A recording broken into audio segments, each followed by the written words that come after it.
Morgane Delarue, donc je vais te laisser te présenter, docteur. Est-ce que tu peux nous parler un peu de ton parcours, ce que tu as fait? Tu commences où tu veux. Voilà. Je sais pas ce que je veux. Ouais. Je me souviens plus de la maternelle, mais je vais pas commencer Né ça. à Oran. Voilà. Rouen. Oui, mais je suis normand, je suis né à Rouen d'ailleurs. Bref, je suis pas toulousain, moi. Mais j'adore Toulouse. Donc moi, je suis physicien de formation. Euh, j'ai fait feu le bac S, ça y est, on est des vieux maintenant, on peut parler en Ouais. feu bac S.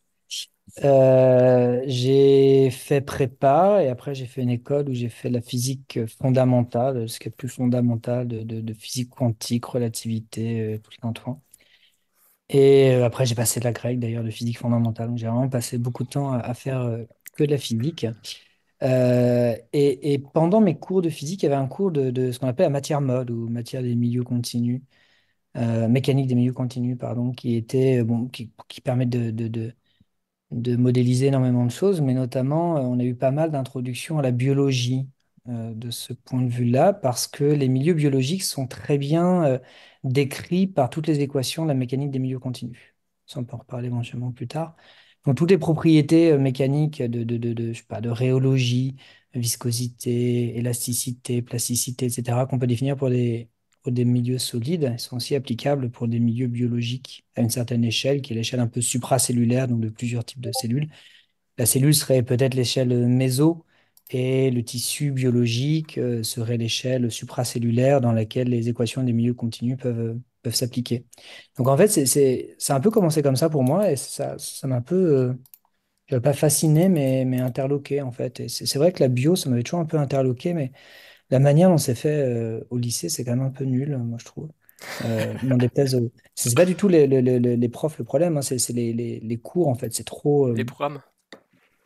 C'est trop, oui, les programmes, c'est trop vague en fait par rapport à la richesse, je trouve, de la matière. Peut-être que ça tient aussi au fait que c'est une matière qui est beaucoup plus jeune que les maths et la physique, donc peut-être beaucoup moins condensée, beaucoup moins théorisée encore que les maths et la physique, et donc peut-être un peu pas évidente encore facilement à trouver des bons programmes, des bons angles d'attaque, mais voilà, en fait, ça m'a pas du tout passionné au lycée et au collège non plus d'ailleurs. Et j'ai commencé à découvrir un monde quand j'ai fait de la physique un peu plus profondément. Et du coup, je suis parti dans un master qui s'appelait Interface physique-biologie et qui était un master de biologie pour des non-biologistes, en fait. Donc, on a appris plein de trucs de base de biologie. On est revenu vraiment sur les bases. La biologie pour les nuls, c'est ça? La biologie pour les physiciens. J'ai fait ça. Physicien. Et, euh, Et du coup, ouais, on est reparti sur plein de bases. Et moi, j'ai lu un petit bouquin de licence aussi de bio pour revenir un peu sur les bases. Et c'est là où j'ai commencé à trouver ça super, super passionnant. Euh, et depuis, j'ai fait de plus en plus de biologie. J'ai fait une thèse qui était en biophysique, vraiment l'interface entre les deux. Un premier postdoc qui était en biophysique. Après, je suis carrément allé faire un postdoc de biochimie. Donc là, on rentre dans le truc hardcore de biologie. Ce sera peut-être la mécanique quantique de la biologie, quoi. Et où j'ai beaucoup, beaucoup appris. Et maintenant, je suis vraiment à l'interface entre ces deux disciplines, trois si on rajoute un peu l'ingénierie. Et je m'éclate beaucoup. C'est pas toujours évident pour plein de raisons. On pourra peut-être en parler plus tard sur quelle identité finalement on a derrière. Est-ce qu'on est physicien? Est-ce qu'on est biologiste? Quelle identité les gens gardent de soi aussi? Comment communiquer entre différentes disciplines? Le vocabulaire n'est pas toujours évident, etc. Mais en tout cas, voilà, moi, je m'éclate beaucoup là-dedans. Voilà en trois mots En quelques mots, qui super. je d'où je viens. Ok, ok. Bah du coup, parce que ça, je savais pas moi du tout que t'étais physicien au départ et qu'après t'es parti sur la biologie, je savais pas d'où tu venais. Et je m'étais dit mince, je me confronte un peu à des trucs différents. Bon là, finalement, la biologie m'est fait par un physicien, donc je vais pas être si dépaysé que ça. Alors, après, on fait de la bio aussi. En fait, tu as deux manières de faire, d'être à l'interface. Tu as appliquer des questions, par exemple physiques, à un domaine biologique, ou appliquer des méthodes physiques à une question biologique. Et c'est pas forcément exactement la même chose. Dans le deuxième cas, c'est vraiment la bio qui est centrale. Auquel cas, tu fais de la bio, en fait, et juste tu fais de la bio avec des méthodes différentes à l'interface. Et dans le premier cas, tu vas développer des outils et tu vas les appliquer à la biologie, mais comme tu pourrais les appliquer à autre chose. Oui, c'est de Moi, la je suis physique même, appliquée à la biologie. pour le Voilà, coup. moi je suis quand même plutôt dans le deuxième, dans le premier, enfin dans le deuxième cas, enfin, mais que j'ai expliqué en premier. D'accord, ouais. J'estime, moi je fais de la biologie. D'un point de vue recherche, on répond à des appels d'offres de biologie. On publie aussi dans des journaux de biologie. Voilà, je dis pas ça pour te refaire peur, Oui, non, mais il n'y a pas de problème. on fait quand même de la bio. Après, bon, bah, en fait, c'est un peu comme tout, tu sais, tu as une formation, tu apprends plein de trucs en physique. J'ai appris plein de trucs sur la mécanique quantique, la relativité, les machins. En vrai, je ne l'utilise pas du tout. Maintenant, ce qui me sert beaucoup encore, c'est tout ce que j'ai appris de concepts, beaucoup sur la mécanique des milieux continus, finalement, la statistique aussi, etc. Et en bio, bah, je prétends pas du tout être biologiste, je prétends pas avoir appris toute la biologie, mais j'ai appris de la biologie qui m'intéresse. Et au final, je pense quand tu as appris à apprendre, tu peux apprendre beaucoup de choses différentes. Et, et tu te sers, en fait. Tu viens piocher dans ce qui t'intéresse et tu t'enrichis. Et il ne faut pas forcément se sentir limité dans une discipline à partir du moment où, parce qu'on a été formé dans cette discipline, au contraire, on peut aller voir ailleurs, faire plein de trucs. Et c'est aussi ça qui est super, je trouve, intellectuellement. Ouais, bien sûr. Ouais, super. Tout à fait. Je suis d'accord, je suis d'accord, même si moi j'avoue que j'ai jamais eu cette ouverture-là, mais bon, quand on est prof, c'est un peu le contraire qu'on demande, hein. C'est Ouais. oui, oui et non, c'est-à-dire que bon, enfin, on va pas parler du métier de prof, c'est pas le sujet ce soir, parce que première digression, ça y est, ça fait 5 minutes qu'on a commencé, le mec il part en cacahuète. Ouais, alors du coup, est-ce que tu veux nous parler, bah, j'espère, parce que sinon le stream va être très court. Euh, Est-ce que tu veux nous parler de, du coup, donc la pression dans les cellules, ça que tu m'avais dit, hein, ce que j'avais vu, la pression dans les cellules. Ouais. D'où ça vient? Qu'est-ce qu'on en fait? Qu'est-ce que t'en fais? Tout ça. Alors, Tu commences où tu veux. d'accord. D'accord. En fait, du coup, je pense qu'il faut commencer par juste bien définir les termes pour que voilà, derrière soit clair. Et puis après, on verra jusqu'où on va Ah mais d'un point de vue un peu théorique sur la question. Euh, ok, donc, et tu m'arrêtes dès qu'à la limite, il y a du jargon qui est pas ouais. clair. Et là, ce sera peut-être plus facile pour moi parce que d'habitude, des fois, je m'arrête pas, j'arrête pas à temps. Là, au moins, si je comprends pas, je sais, c'est facile. D'accord. Alors, une cellule, ça te parle ou ça te Ouais, je pense parle que ça pas? parle à tout le monde de cellules. Ça va, ok, cool. Une cellule, voilà, élément constituant de la matière biologique. Donc les cellules, elles prolifèrent. Ça aussi, ce mot, ça va, elles se multiplient. Pour se multiplier, une cellule, bah, ça grossit et ça se divise. Pchit, pchit. Et ça, c'est des choses très coordonnées, la croissance et la division, parce que une cellule, en moyenne, ça va doubler son volume avant de se couper en Hmm, deux. Bon, ça c'est intuitif, parce que si ça fait plus que doubler son volume avant de se couper en deux, bah, de génération en génération, la ça taille grossit. moyenne d'une cellule augmente, et inversement, voilà, ça grossit pas assez, ça va diminuer. Donc ça, c'est très coordonné, ce qu'on appelle la coordination entre la croissance et la division. Donc voilà, donc les cellules, elles se multiplient par croissance, division, croissance, division, croissance, division. Et ça, c'est vrai dans tout le vivant. C'est vrai pour les cellules qui nous constituent, cellules de l'animal. C'est vrai pour les plantes, c'est vrai pour les bactéries, c'est vrai pour les champignons, c'est vrai pour absolument tout. Ça marche pour le blob aussi? La question Ça piège. marche pour le... Ah, eh ben, enfin, le Parce que blob, c'est une seule cellule, non? c'est unicellulaire, donc ça grossit. Alors, je crois, c'est unicellulaire, mais c'est polynucléé, si je dis pas de bêtises. Dans le sens, ça a plusieurs noyaux. Dans la même Attends, cellule. je vais vérifier ce truc-là. On Alors, avait t'es pas dit. obligé de répondre à toutes les questions que je vais te poser parce que y a le droit de dire, bah écoute, ça, je suis pas. Ouais, Non. mais, non, mais du coup, tu me Ça te poses. titille ta curiosité aussi, c'est ça? Ouais, mais je m'y connais pas assez en blob, après c'est rigolo. Plusieurs, ouais, c'est polynucléé. Donc en fait, c'est polynucléé, donc tu gardes un peu le même principe quand même. C'est-à-dire que quand ta cellule grossit, en fait, elle double ses constituants. Hmm, Euh, et notamment, un des constituants très importants de la cellule, c'est le matériel génétique. Parce que ouais, ce matériel génétique, c'est lui qui est à la base, alors, de l'information. Et cette information, en fait, il faut voir ça un peu comme un gros disque dur. Et cette information, après, elle est euh, portée, on va dire, dans un cellule décodée partiellement par ce qu'on appelle les ARN, ouais, le message de l'ADN. Donc, c'est un peu une copie, c'est un peu comme la clé USB, si tu veux. Et cette clé USB, tu la transportes à un endroit, puis après, tu la décodes pour faire des protéines. Et c'est tes protéines qui vont amener toutes les différentes fonctions et réponses de ta cellule. Donc, en fait, si tu imaginais une cellule qui grossit, grossit, grossit, grossit, grossit, comme la taille du blob, mais qui gardait un seul noyau, donc une seule copie d'ADN, bah, elle aurait évite des problèmes de surchauffe parce que l'information ne pourrait pas se propager ouais. spatialement Le assez temps rapidement. que les ARN Exactement. se déplacent. Que tout se produise, que tout diffuse. D'ailleurs, t'as des jolis modèles physiques sur ça s'appelle les limites physiques de la vie. Bon, ça, c'est une totale digression, mais qui te montre qu'effectivement, une cellule, pour les raisons de ratio de surface par volume, en fait, ça ne peut pas avoir une taille infinie. Parce qu'à un Ouais. moment donné, tu vas être limité par le transport. Bref. Donc, en fait, le blob, oui, c'est aussi vrai dans le sens où ça va se diviser, mais en fait, c'est juste tout va doubler, ton noyau va se diviser, donc tu vas avoir plusieurs noyaux. Par contre, tu vas garder une seule cellule. C'est-à-dire que ça va rester dans la même cloison. Ça peut être Ouais, ça peut être cloisonné si tu veux. il y a une seule membrane, mais pour en fait un équivalent de, de plusieurs cellules, quoi. Exactement. Et ça, chez les champignons, c'est un mélange de cellules champignons et cellules animales, je crois. C'est assez bizarre le blob. Chez les champignons, la plupart, tu as deux modes vraiment. Tu as un mode où ton champignon il va grossir en étant unicellulaire polynucléé ou alors vraiment pluricellulaire et polynucléé également, où tu vas avoir des séparations bien déterminées. Donc voilà, donc en tout cas, bref, ça grossit et dans l'idée de grossir, ça multiplie par deux pas en concentration, pardon, en nombre à peu près tout. Et quand ça se divise, tu gardes la même concentration et tes cellules, tout est à peu près bien régulé, la densité, tout est à peu près constant. Voilà, donc ça c'est pour la multiplication. Alors maintenant, la multiplication cellulaire, souvent, enfin je sais pas, on peut l'avoir d'un point de vue imaginaire, d'un point de vue conceptuel, presque comme quelque chose qui est un peu ce qu'on appelle planctonique en biologie, c'est-à-dire qui se multiplie dans un milieu liquide. On peut avoir en tête, je sais pas, tout ce qui est tube à essai, où on a une solution de bactéries qui se multiplie là-dedans. Et quand tu te multiplies dans un milieu liquide, bah, tu n'as pas de limite d'espace dans ton environnement. Tu as une limite chimique, parce que tu as une certaine concentration de sucre, typiquement, mais pas que.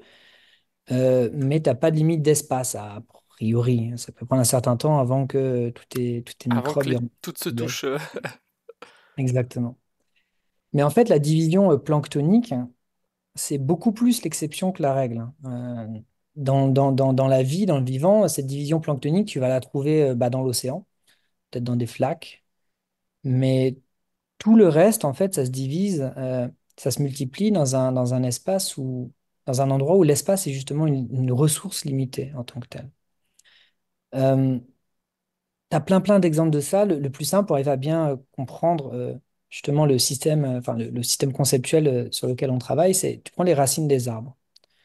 Donc les racines des arbres, ça pousse sous terre. Je suis d'accord que les cellules des arbres, là, ça pousse dans un milieu qu'on pourrait estimer infini, et encore que. Mais les racines des arbres, ça pousse sous terre et en fait, bah, sous terre, de base, il n'y a pas la place. Donc, pour que les cellules, elles prolifèrent, donc elles grossissent, puis se divisent, grossissent, se divisent, ça se passe toujours dans ce sens-là. Il faut d'abord grossir avant de se diviser. Bah, pour grossir, si tu veux, si la cellule double son volume et qu'autour d'elle, il n'y a pas le volume nécessaire, eh ben, elle va pousser. Hmm. Elle va pousser sur son environnement. Et, euh, et ces forces de croissance, enfin, c'est justement cette croissance dans un milieu confiné, ça va générer ce qu'on appelle des forces de croissance. Et ces forces de croissance, c'est justement ce qu'on étudie. Voilà, tout est dit, on peut s'arrêter là. Ok. Bonne soirée. Ben merci à tous, c'était sympa. Pas de questions? Non, c'est bon. Et voilà, donc ces forces de croissance, du coup, alors bon, l'exemple des racines, il est assez parlant. Elles peuvent être gigantesques. Euh, les racines, ça peut casser du béton. On l'a tous Ouais, vu dans une rue. Ça peut déformer, ça peut casser du béton. Le béton, c'est un matériau qui a un module de rigidité du gigapascal, grosso modo. Les plantes, ça peut générer des contraintes, des pressions, ce qu'on appelle les pressions de croissance. Pression, dans le sens, c'est vraiment volumique, c'est pas juste une force unidirectionnelle.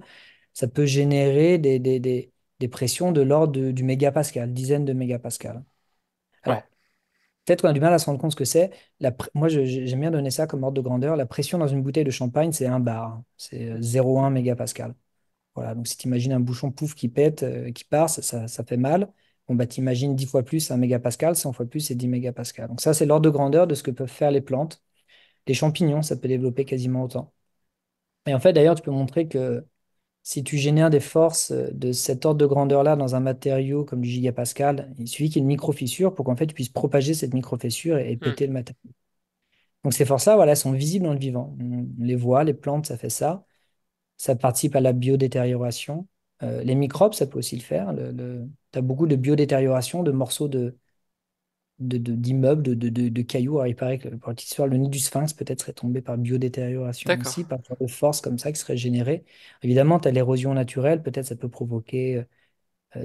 quoiqu'ils ne doivent pas beaucoup pleuvoir en Égypte, mais tu as, de l'érosion naturelle qui peut aussi se mettre en place, peut-être créer des micro-fissures, pas fragiliser, mais en tout cas aussi tout le vivant peut aussi me remodeler beaucoup l'environnement par ses forces. Donc voilà, donc nous on étudie ces forces et on les retrouve partout dans le vivant. Donc il y a l'exemple des racines des plantes. Euh, on les retrouve aussi dans les tumeurs. Alors c'est beaucoup ce qui nous intéresse, on va dire c'est peut-être 50% de la recherche du laboratoire. Euh, une tumeur, c'est un peu la même chose que les racines des plantes, dans le sens où bah, on a un organe, a priori, il fonctionne bien. Tout d'un coup, on a des cellules qui se mettent à proliférer localement pour des raisons X ou Y. On peut discuter du X et du Y plus tard. Et, euh, et ces cellules, bah, elles poussent dans un organe et de base, elles n'avaient pas la place de pousser là. Donc en poussant là, bah, elles vont générer des forces. Bon, ce qu'on appelle les tumeurs solides, les tumeurs liquides, qui sont plutôt cancer du sein, ce genre de choses. Il n'y a pas vraiment ces forces qui rentrent en ligne de compte. Pour les tumeurs solides, en tout cas, c'est le cas. Et en Tumeur fait, elles solide, vont c'est générer genre cancer des os ou je sais pas. tumeurs liquides, t'as dit? Solide, solide. Non, en fait, n'importe quelle tumeur d'un tissu solide est une tumeur solide. D'accord. Ok. Euh, selon l'organe, selon si ta tumeur elle pousse en surface ou en volume, ça va pas évidemment te donner exactement les mêmes types de contraintes. Imagine un mélanome, tumeur de la peau. Ouais. Euh, les contraintes sont peut-être un peu différentes, mais encore que je vais y revenir, en fait, tu peux quand même avoir ce genre de contraintes assez fortes malgré tout, même si tu es en surface. En tout cas, si tu es en volume, t'imagines ta tumeur, elle pousse dans le milieu d'un organe, ça pousse et en fait, ça n'avait pas la place. Et bah, de même, ça génère des forces. Alors, les forces pour le monde animal comme nous, c'est pas le mégapascal, heureusement, sinon bah, On explose. on exploserait. C'est du kilopascal, c'est 1000 fois moins. Et ces forces, elles ont été mises en évidence il y a pas très très longtemps, il y a peut-être les 10-15 ans. Euh, à partir de biopsies, en fait, ce qu'ont fait les gens, c'est ils prennent bah, dès qu'on fait des biopsies, on prélève un morceau de tissu. Ça sert à l'analyser derrière. En fait, ces biopsies, c'est des espèces de carottes, un peu comme les carottes qui sont faites en Antarctique dans la glace. Donc, c'est vraiment des. On prend un cylindre de tissu, on le retire. Et ce qu'ils sont aperçus, c'est qu'en prenant ce cylindre de tissu, en le retirant, et bah, pouf, la tumeur, elle se contractait à l'intérieur. Comme Oui, si elle d'accord. était elle-même sous Elle est contrainte. Elle sous avait pression, stocké de ouais. la contrainte. Exactement. Et Oh à mince. partir de la forme de relaxation et en connaissant les propriétés élastiques de ta tumeur, encore une fois, mécanique des milieux continus, tu peux faire un problème inverse et remonter aux contraintes qui étaient stockées. Et donc mesurer, extrapoler plutôt que mesurer, en fait, selon certaines hypothèses. Alors, du coup, c'est sujet à approximation. Mais l'ordre de grandeur, du coup, c'est que les tumeurs, comme ça, peuvent développer des contraintes de l'ordre du kilopascal. D'accord. Euh, C'est pas possible de donc faire une ça, mesure directe, on peut pas mettre un mini manomètre ou je sais pas, un mini capteur de pression à côté et voir la tu peux, différence de pression. tu peux mettre il y a des sondes, ça s'appelle les sondes de Millard, je crois, émis de ZLAR, pour ceux que ça intéresse, euh, qui sont une espèce de sonde piezo, en fait, un peu comme un mini microphone. Le problème, c'est que ça va mesurer la pression totale et pas que la pression méca. Et en fait, dans les tumeurs, tu as aussi une accumulation de pression hydrostatique. Parce que très souvent, les tumeurs, elles ont des problèmes de perfusion et le liquide, il est très peu drainé parce que le système lymphatique fonctionne mal. Et donc, du coup, tu as une accumulation de liquide aussi qui va élever la pression du fluide interstitiel voilà. Et cette pression-là peut aussi être assez élevée. Et du coup, si tu mets une sonde comme ça, tu vas mesurer une combinaison des deux. Mais les contraintes hydrostatiques, ça n'a pas forcément le même effet sur les cellules qu'une contrainte mécanique. D'accord. Euh, pour le dire autrement, je sais pas, une cellule, c'est perméable à l'eau, en fait. Donc, sans dire que c'est une éponge, mais t'imagines qu'une éponge, si tu la mets à 10 mètres dans de l'eau, elle va pas vraiment changer de forme Oui, par oui. rapport à la surface de La l'eau. pression à Par l'intérieur contre, de l'éponge va s'équilibrer avec la pression extérieure et puis elle va voilà. pas. Par contre, si tu appuies sur ton éponge, tu vas avoir des effets dramatiques assez rapidement. Bon, une cellule, attends, ne faites pas dire que j'ai pas dit, une cellule, c'est pas une éponge. Mais voilà, c'est un peu dans cette C'est une idée-là. analogie. C'est une analogie. Alors, finalement, d'ailleurs, la question que tu poses, elle est assez intéressante parce que, mais ça, on peut en parler tout à l'heure sur quels sont les effets de ces forces, parce que c'est vraiment ce qu'on étudie nous au laboratoire. Euh, est-ce qu'on aurait intérêt à mesurer ces forces? Est-ce que les forces pourraient faire partie d'une forme de diagnostic, d'une forme de pronostic peut-être même. Est-ce qu'une tumeur qui est plus comprimée est une tumeur plus agressive, moins agressive? Euh, Est-ce que peut-être juste ça devrait être un paramètre parmi les autres qu'on doit mesurer, un peu comme une espèce de signature de la tumeur? Euh, Ça, c'est des questions. Est-ce qu'on peut jouer avec la mécanique? Est-ce qu'on devrait plus comprimer une tumeur, moins comprimer une tumeur? Est-ce que ça pourrait aider? Donc ça, j'ai une petite planche que je pourrais vous montrer tout à l'heure, une petite illustration qui date du 19e siècle, qui est assez rigolote, d'ailleurs, sur ces questions. Mais effectivement, c'est plein de questions un peu ouvertes sur l'effet de la mécanique, finalement, sur le vivant, quoi. Donc, en tout cas, voilà, nous, c'est ces contraintes-là qu'on étudie, les contraintes de pression. Euh, et on les étudie, alors pas encore chez les plantes, j'aimerais, mais c'est dur d'étudier des cellules de plantes en laboratoire, notamment parce que ça a besoin d'oscillation de lumière. Et pour étudier en microscopie un truc qui a besoin de lumière de base, c'est dur d'imaginer quelque chose qui est déjà sous la lumière, en fait. Il faudrait qu'il soit dans l'ombre et qu'après on lui mette de la lumière pour voir ce qui se passe dedans. C'est toujours sur la lumière, c'est un peu plus compliqué. Et est-ce qu'il y a besoin que ce soit D'accord. forcément la même lumière? Non, Parce mais que en si fait, le c'est pas dans la problème, même longueur d'onde, ça peut être faisable peut-être. le truc, c'est qu'en bio, peut-être tu as entendu oh, ma session va expirer dans 5 minutes. Hein, quoi? Ah, mais alors, je sais pourquoi. Non, non, mais ça, c'est mon Zoom à moi Ah du d'accord. lab. Mais attends, je crois que c'est parce que je suis pas connecté. Attends, je vais me Et pourtant connecter. c'est moi l'autre, normalement c'est moi qui devrais... Ouais, mais tu m'entends toujours là? Ouais ouais, je t'entends. J'ai demandé à ma C'est femme parce... exprès son zoom parce que moi je l'ai pas en infini et elle a... Ah, mais c'est bon là. C'est bon, pouf, j'ai fait le truc. Non, non, mais ça, c'est le CNRS qui me... Bon, bref, voilà, c'est bon. Plus de soucis. Euh, je me suis perdu moi-même. Allumer les plantes et les Ah regarder oui, en même oui, temps. en fait, en biologie, une manière dont on a de regarder les objets, c'est beaucoup d'utiliser ce qu'on appelle la protéine verte fluorescente, la GFP. Alors, elle est assez connue, peut-être tu as déjà Je entendu crois que ça me dit quelque chose, ouais, vaguement. C'est une protéine à l'époque, c'était un prix Nobel, ça avait été découvert chez les méduses, je crois, qui était luminescente. Et en fait, c'est une protéine que tu peux, qui devient fluorescente si tu l'allumes avec de la lumière bleue. Et ça émet dans le vert. Donc, tu as un petit, ce qu'on appelle décalage de Stokes. Et, euh, et le truc, c'est que la lumière bleue, c'est de la lumière qui est vraiment reliée à la photosynthèse chez les plantes. Euh, donc, c'est là où ça devient un peu plus compliqué à étudier en laboratoire. En tout cas, nous, on n'a pas forcément le savoir. Donc, on n'étudie pas les plantes. En tout cas, on étudie les cellules animales, donc tout ce qui est en application plutôt sur le cancer.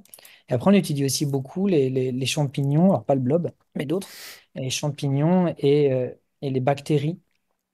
Et en fait, ce que je disais sur les plantes et chez les cellules animales, ces contraintes-là, en fait, on les retrouve vraiment partout. Les bactéries, en fait, dès que tu as une assemblée, en fait, maintenant, tu peux aussi prendre le problème encore plus simplement. Tu prends une assemblée tridimensionnelle de cellules. Donc, un tissu biologique, c'est le cas, mais les, les, les microbes, les bactéries, les champignons, ça pousse dans ce qu'on appelle les biofilms. Et ces biofilms, c'est aussi une assemblée tridimensionnelle de cellules. Et en fait, imagine la petite cellule au milieu de cette assemblée tridimensionnelle. Bah, si cette cellule elle prolifère, elle va devoir pousser sur les voisines. Et dès qu'une cellule toute seule veut même pousser contre des voisines, si ces voisines elles sont reliées entre elles, elles ne sont pas instantanément déformables, on va dire, et B, elles peuvent aussi, du coup, cette cellule peut aussi stocker de la contrainte. Alors j'ai Donc une en fait, question qui peut-être est un peu naïve, mais les autres cellules aussi, elles se multiplient et donc elles prennent aussi de la place. Alors c'est quoi la différence entre ces deux types de cellules? Celles qui sont bah, censées si. fonctionner et qui du coup bah, se grossissent aussi et puis se divisent en deux comme font les cellules, Mhm. ou celles qui le font de façon non prévue. Bah, en fait, dans un système homogène, tu peux imaginer que tout le monde se divise. Euh, Après, tu peux imaginer aussi que tu as des gradients, par exemple chimiques, qui font que certaines cellules vont se diviser au détriment d'autres, ou voir des gradients mécaniques. Par exemple, si tu prends une boule, tu peux imaginer que c'est plus simple de se diviser au bord de la boule qu'au centre de la boule, donc tu vas créer comme ça un gradient mécanique. Euh, Après, tu peux aussi avoir des mélanges de cellules qui sont pas exact, qui n'ont pas les mêmes fonctions, qui n'ont pas les mêmes rôles et qui du coup n'ont pas forcément la même propension à se diviser ou les mêmes forces qu'elles peuvent développer. Et donc, tu peux aussi restructurer ton assemblée cellulaire de cette manière-là. Ok. D'ailleurs, si tu prends une tumeur, ce sont des choses qu'on étudie aussi, ça. Une tumeur, c'est souvent ce qu'on appelle polyclonal, dans le sens où il y a des mutations, mais localement, dans ta tumeur, c'est pas homogène. T'as pas un seul gros groupe de cellules qui sont exactement les mêmes. Au contraire, tu as des petites poches locales qui ont des mutations bien spécifiques. Et ces mutations, elles peuvent apparaître à certains moments, et ça peut faire aussi en sorte que bah, certaines cellules peuvent se diviser au détriment d'autres. Donc ça, il y a beaucoup de théories de l'évolution qui sont appliquées à l'échelle vraiment cellulaire au niveau des tumeurs. Ça marche plutôt pas mal. Mais tu peux aussi te dire que des cellules peuvent être plus adaptées et gagner en volume dans la masse si elles sont aussi plus adaptées mécaniquement et pas uniquement d'un point de vue génétique. Ouais, ok.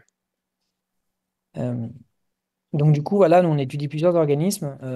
L'organisme qu'on étudie a quasiment 50-50 avec les mammifères. On étudie un peu moins les bactéries. On va dire 50% de mammifères et 50% de champignons. C'est la levure du boulanger. Alors elle, tout le monde la connaît en fait, même si les gens connaissent pas son nom, Saccharomyces cerevisiae. C'est celle qu'on trouve dans le pain, celle qu'on trouve dans le vin, celle qu'on trouve dans la bière. On la trouve vraiment partout. Et c'est un super organisme parce que c'est très costaud. Ça s'étudie bien, génétiquement ça se manipule extrêmement bien, ça se divise très vite, donc les manips, on peut les faire assez rapidement finalement. Sur une nuit, on a fait une manip de champignons, tandis qu'il faut une semaine à un mois pour les cellules animales.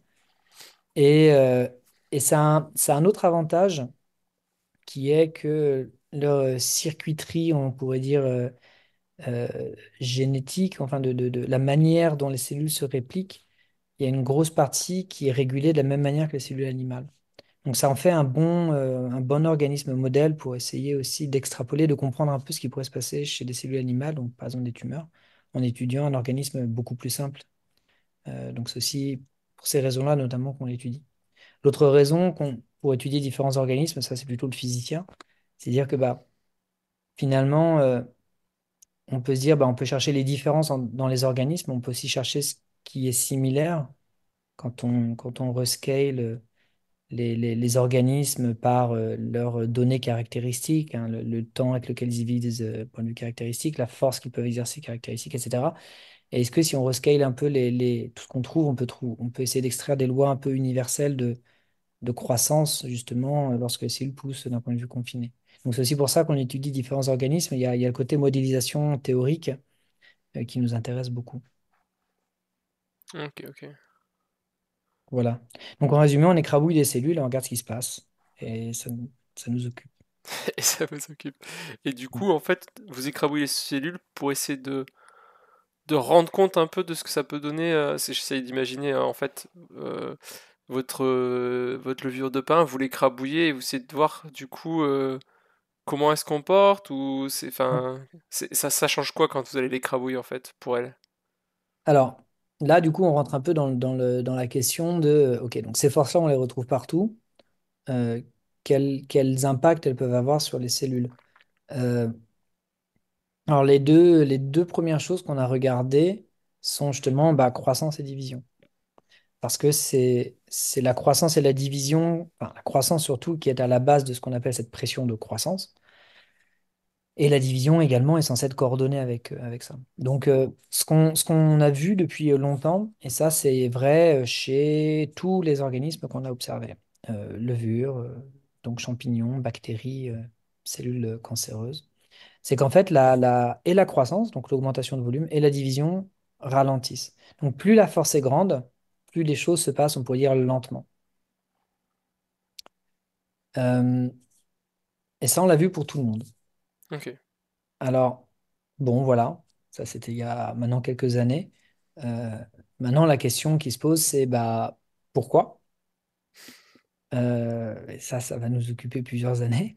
Euh, Quel est l'effet de ça? Est-ce que ça peut aussi avoir un effet? Donc là, on rentre plutôt dans le... Parce que je disais tout à l'heure, de ces forces-là, on les retrouve partout. C'est vrai à la fois, donc ça, c'est deux gros mots de jargon, ce qu'on appelle le physiologique et le pathologique. Donc le physiologique, on va dire, les conditions normales de fonctionnement de nous, du vivant. Et le pathologique, c'est quand ça déconne, quoi. Et une tumeur, c'est plus du pathologique, mais aussi dans nos tissus normaux, en fait, ces forces-là, elles sont toujours là. En fait, ces forces-là de croissance, elles sont toujours là.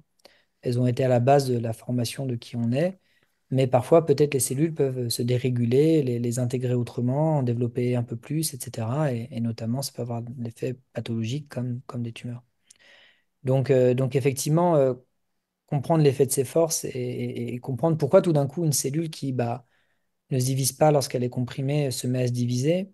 Donc, quelle est potentiellement la mutation qui est associée ou ce genre de choses sont des questions qu'on se pose au laboratoire. La levure, c'est un bon organisme pour ça, mais on travaille aussi directement sur les cellules cancéreuses, pour le coup.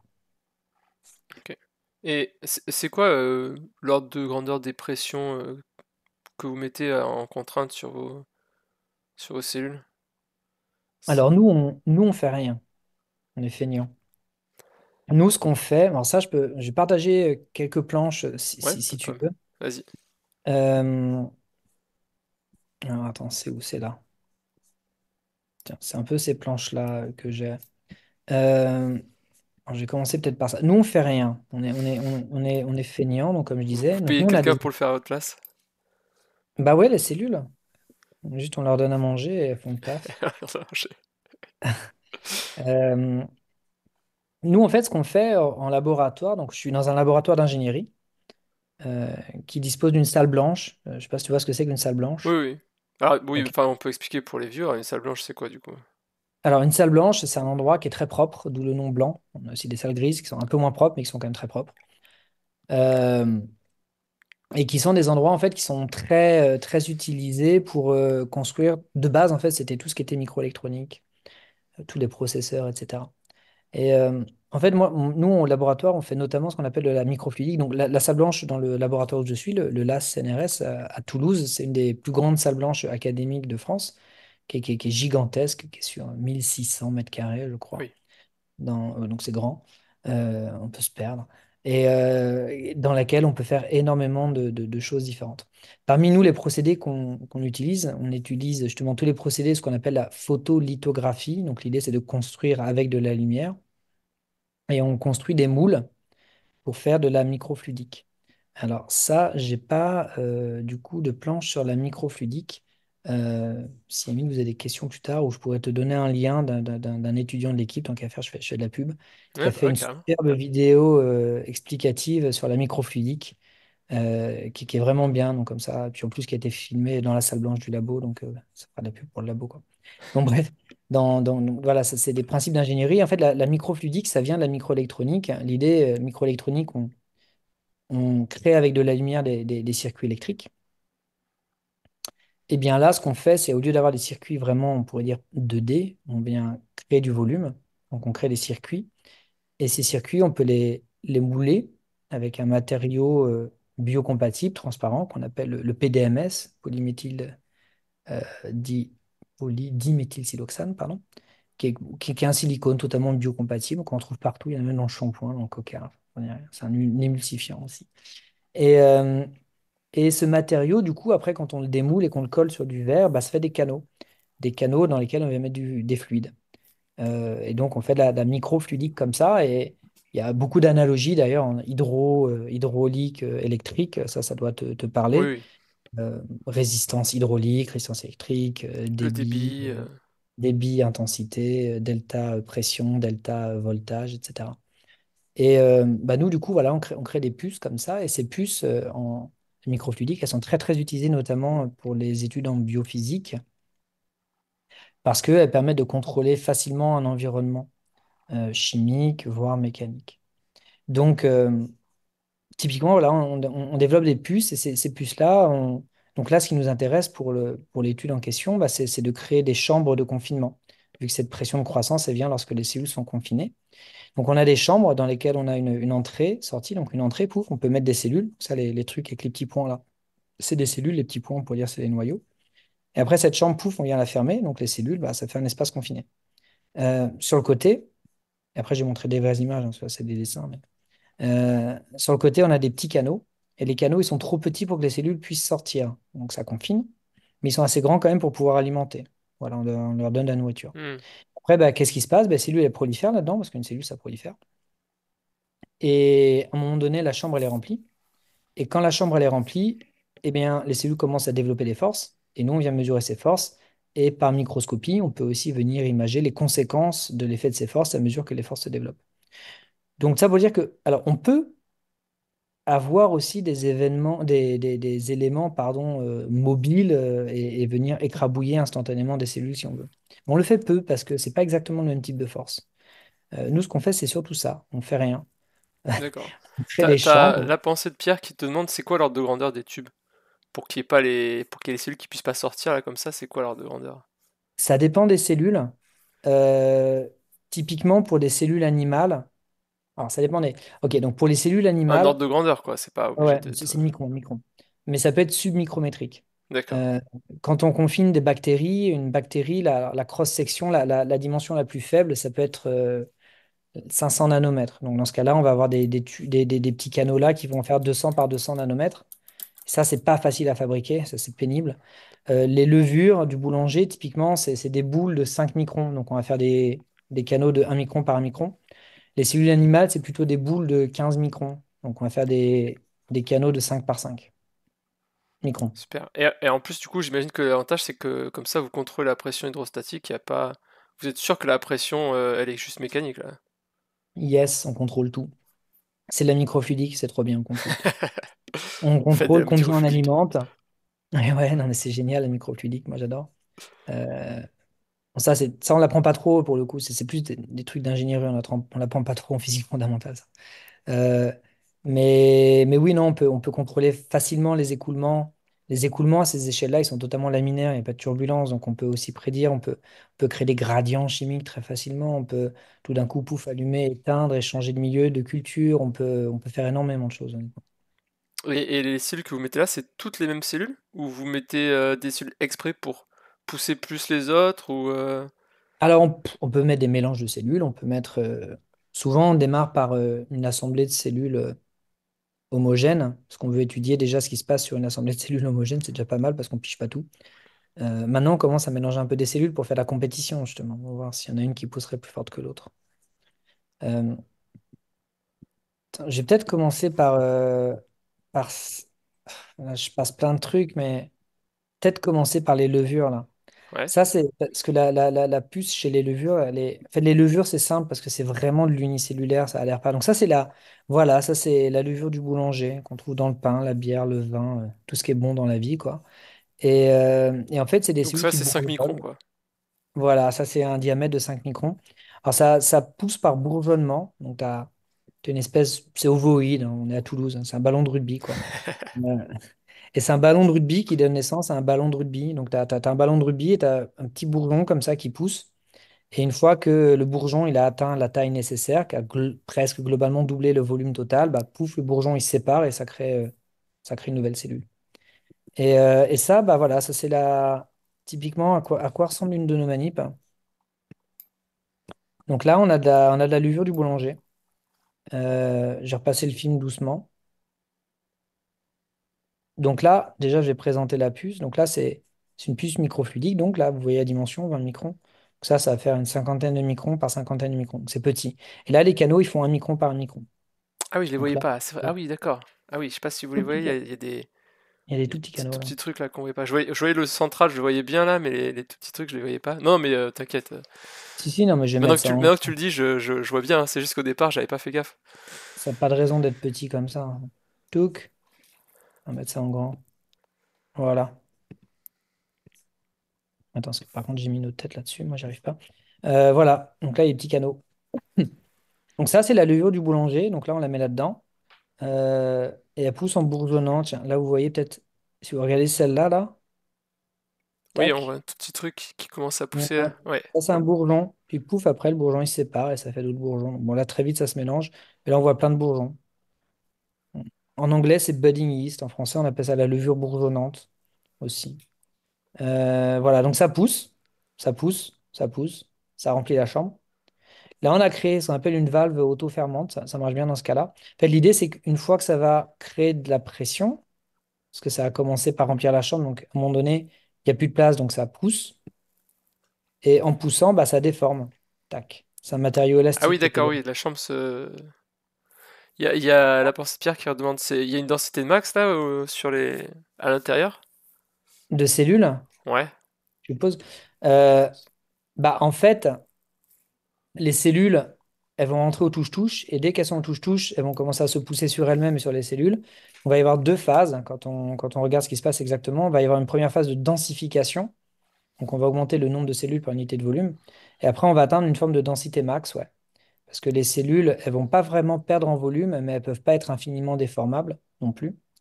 Et après, ce qui va se passer, c'est que la chambre va se gonfler à densité constante. Parce que vu que le matériau est élastique, tu peux quand même augmenter le volume de la chambre en poussant l'élastique tout en gardant une densité constante à l'intérieur.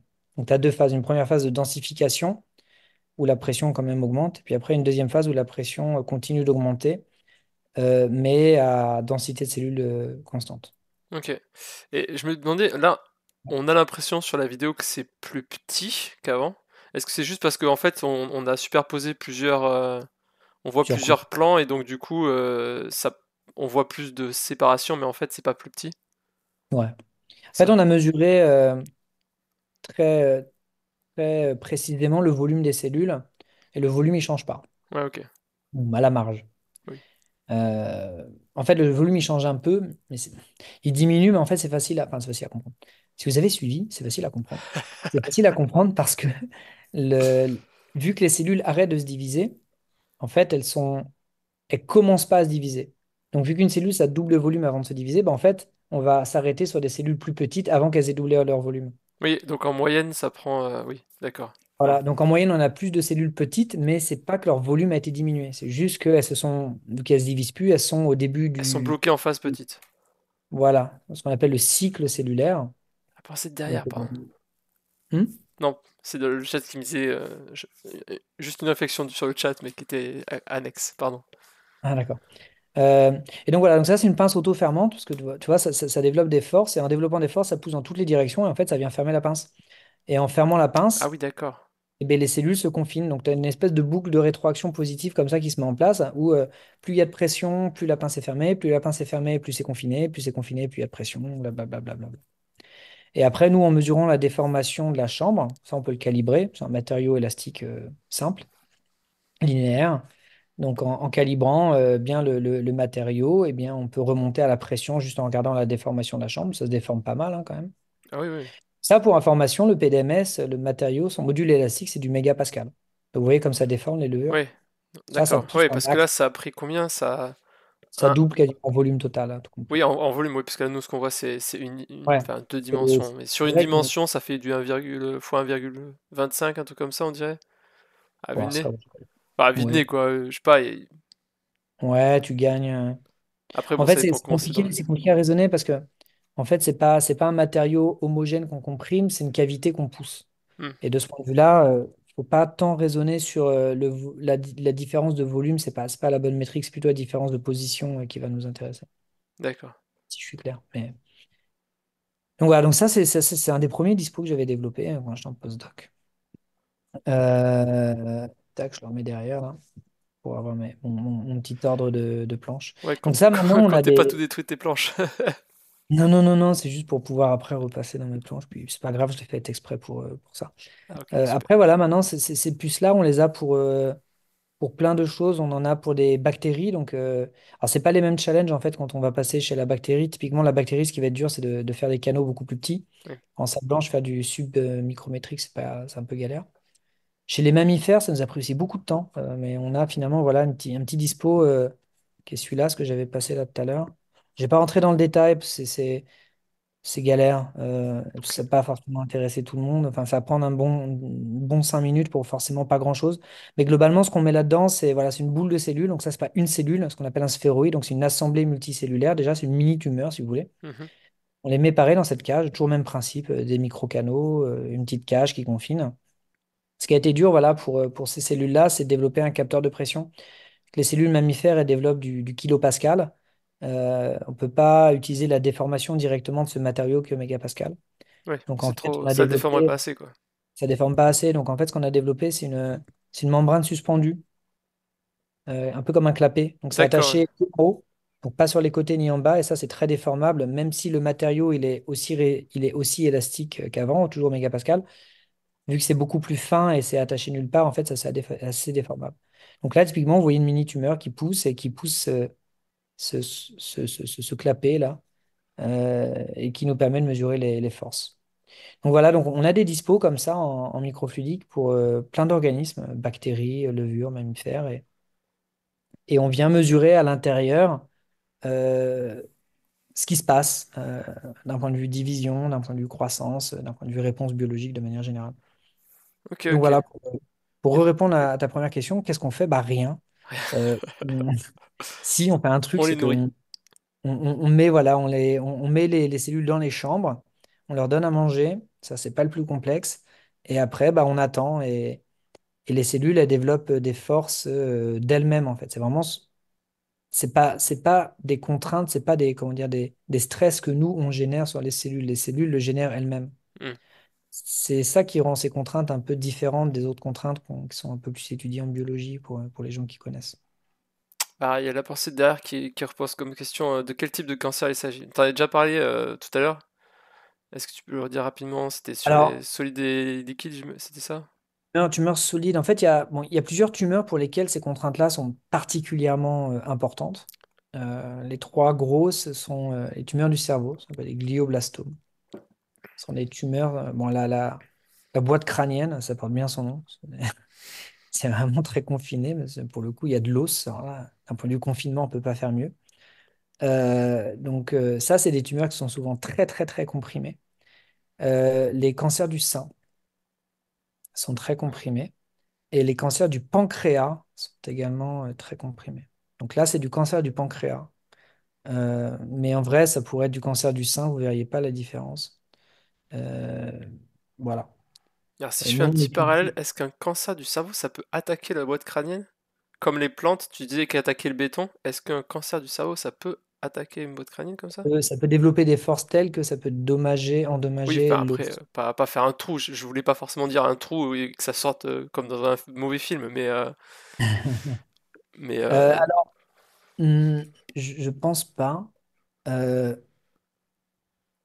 Par contre, et ça, je m'y connais pas assez. C'est une question, ce serait rigolo de regarder d'ailleurs. Euh, Il y a des tumeurs qui sont, il y a des cancers, pardon, enfin des tumeurs. Enfin, faut bien faire le distinguo entre tumeur et cancer. Et là, je suis en train de me mélanger les pinceaux, donc je vais bien refaire le distinguo. Puis après, on va reparler. Attends, je fais une petite pause de partage. Euh, la tumeur, c'est un symptôme. Le cancer, c'est la maladie.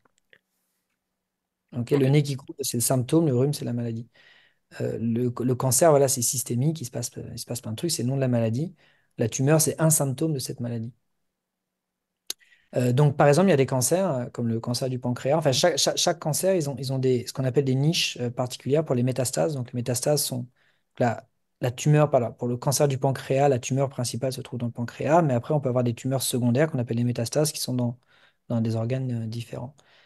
Le pancréas, ça métastase beaucoup, alors je crois dans le foie et le poumon. Euh, Cancer du sein, ça métastase, je crois, beaucoup dans le cerveau. J'ai pas envie de rentrer dans... Parce que là, je suis pas sûr entièrement de ce que je dis. Donc, au cas où il y a des gens qui m'écoutent et qui connaissent, je suis On a le désolé. Je droit, ne suis on a pas le droit à sûr. l'erreur et on a le droit de Je ne pas suis répondre pas aussi, hein. sûr de ce que je dis. Par contre, la question qui serait assez... Alors, un truc qui est connu depuis assez longtemps, et c'est début du 20e, il y a un gars qui s'appelait Padgett, Padget, je crois, qui avait développé une hypothèse sur les métastases, ce qu'il appelle l'hypothèse de la graine et du terroir. C'est très, très agricole, mais euh, en fait, ça venait de la question, enfin plutôt du constat que il y a beaucoup de cellules qui peuvent créer des métastases, dans le sens où il y a beaucoup de cellules qui s'échappent de la tumeur primaire et qui peuvent a priori coloniser. Mais ce qu'on observe, c'est que dans un premier temps, pardon, euh, de un, il n'y a pas tant de métastases que ça. Ça amenait à un truc qu'on appelle l'inefficacité métastatique. On pourrait en avoir beaucoup, beaucoup plus, on n'en a pas tant que ça. Bon, ça, Tant mieux. c'est cool. C'est cool. Et la deuxième chose, c'est que les métastases, c'est pas tant du hasard en fait. Certains cancers vont plutôt statistiquement métastaser souvent dans les mêmes organes. Donc ça, c'est le terreau, ça. Ça, c'est le terreau, ouais. Et, euh, et du coup, ça pose voilà, la question ce qu'on appelle le micro-environnement en biologie. Il faut que le micro-environnement il soit permissif, il permette le développement de... Et, euh, et du coup, la question que je me posais là, c'est bah, est-ce qu'une tumeur qui est naturellement très comprimée, elle va créer des cellules, donc des graines, qui sont naturellement peut-être plus prônes à se développer dans des environnements dans lesquels elles pourront s'épanouir mécaniquement, donc vraiment développer aussi des grosses forces. Est-ce que du coup, ça irait plus dans des endroits bah, peut-être mou, parce que d'ailleurs, c'est plus simple de se développer dans du mou, ou plutôt du dur, dans le sens où elles sont peut-être aptes à se diviser là-dedans. Enfin, c'est des choses, il y a encore plein de questions ouvertes hein, sur ces questions-là. C'est des choses, voilà, bon, je ne sais pas, c'est pas évident d'avoir en fait ces réponses-là, parce que bah, on ne connaît pas encore la cartographie mécanique de toutes les tumeurs, et notamment le lien, les corrélations aussi entre tout ça, quoi. Oui, et puis en plus, il doit y avoir d'autres paramètres que le Bien mécanique sûr. qui rentrent en Bah, bien compte, et sûr. du coup, genre, je sais pas, le pH, des trucs. Le pH, le taux d'oxygène local, le taux de sucre local, etc., etc. Et le système immunitaire aussi, à quel point ça on en parle beaucoup pour les thérapies du cancer, l'immunothérapie. Ça va nous mettre au placard, ça faut pas que ça marche. Il n'a pas dit ça. Non, j'ai pas dit ça. Non, non, Je vous n'ai ne pas l'avez du pas tout dit ça. entendu. Non, d'autant qu'en plus, bah, tiens, tu vois, en parlant de, par exemple, une petite digression sur l'immunothérapie, euh, ça, c'était la grande promesse d'il y a 10 ans. Euh, enfin arriver à soigner. En fait, on peut pas soigner les cancers. Enfin, on peut pas. La seule manière de soigner un cancer, c'est la chirurgie. C'est la vraie seule Hmm. manière, à part quelques cancers particuliers pour lesquels on a trouvé des molécules vraiment spécifiques. Mais la plupart du temps, si tu veux soigner un cancer, il faut opérer, il faut retirer la tumeur, espérer qu'il n'y a pas eu de métastase, tu ratisses assez large, je caricature, mais c'est un peu ça, et tu retires toutes les cellules cancéreuses. Souvent, tu rajoutes une petite chimio adjuvante, là, tu espères que ça tue bien ce qui reste, et voilà, quoi.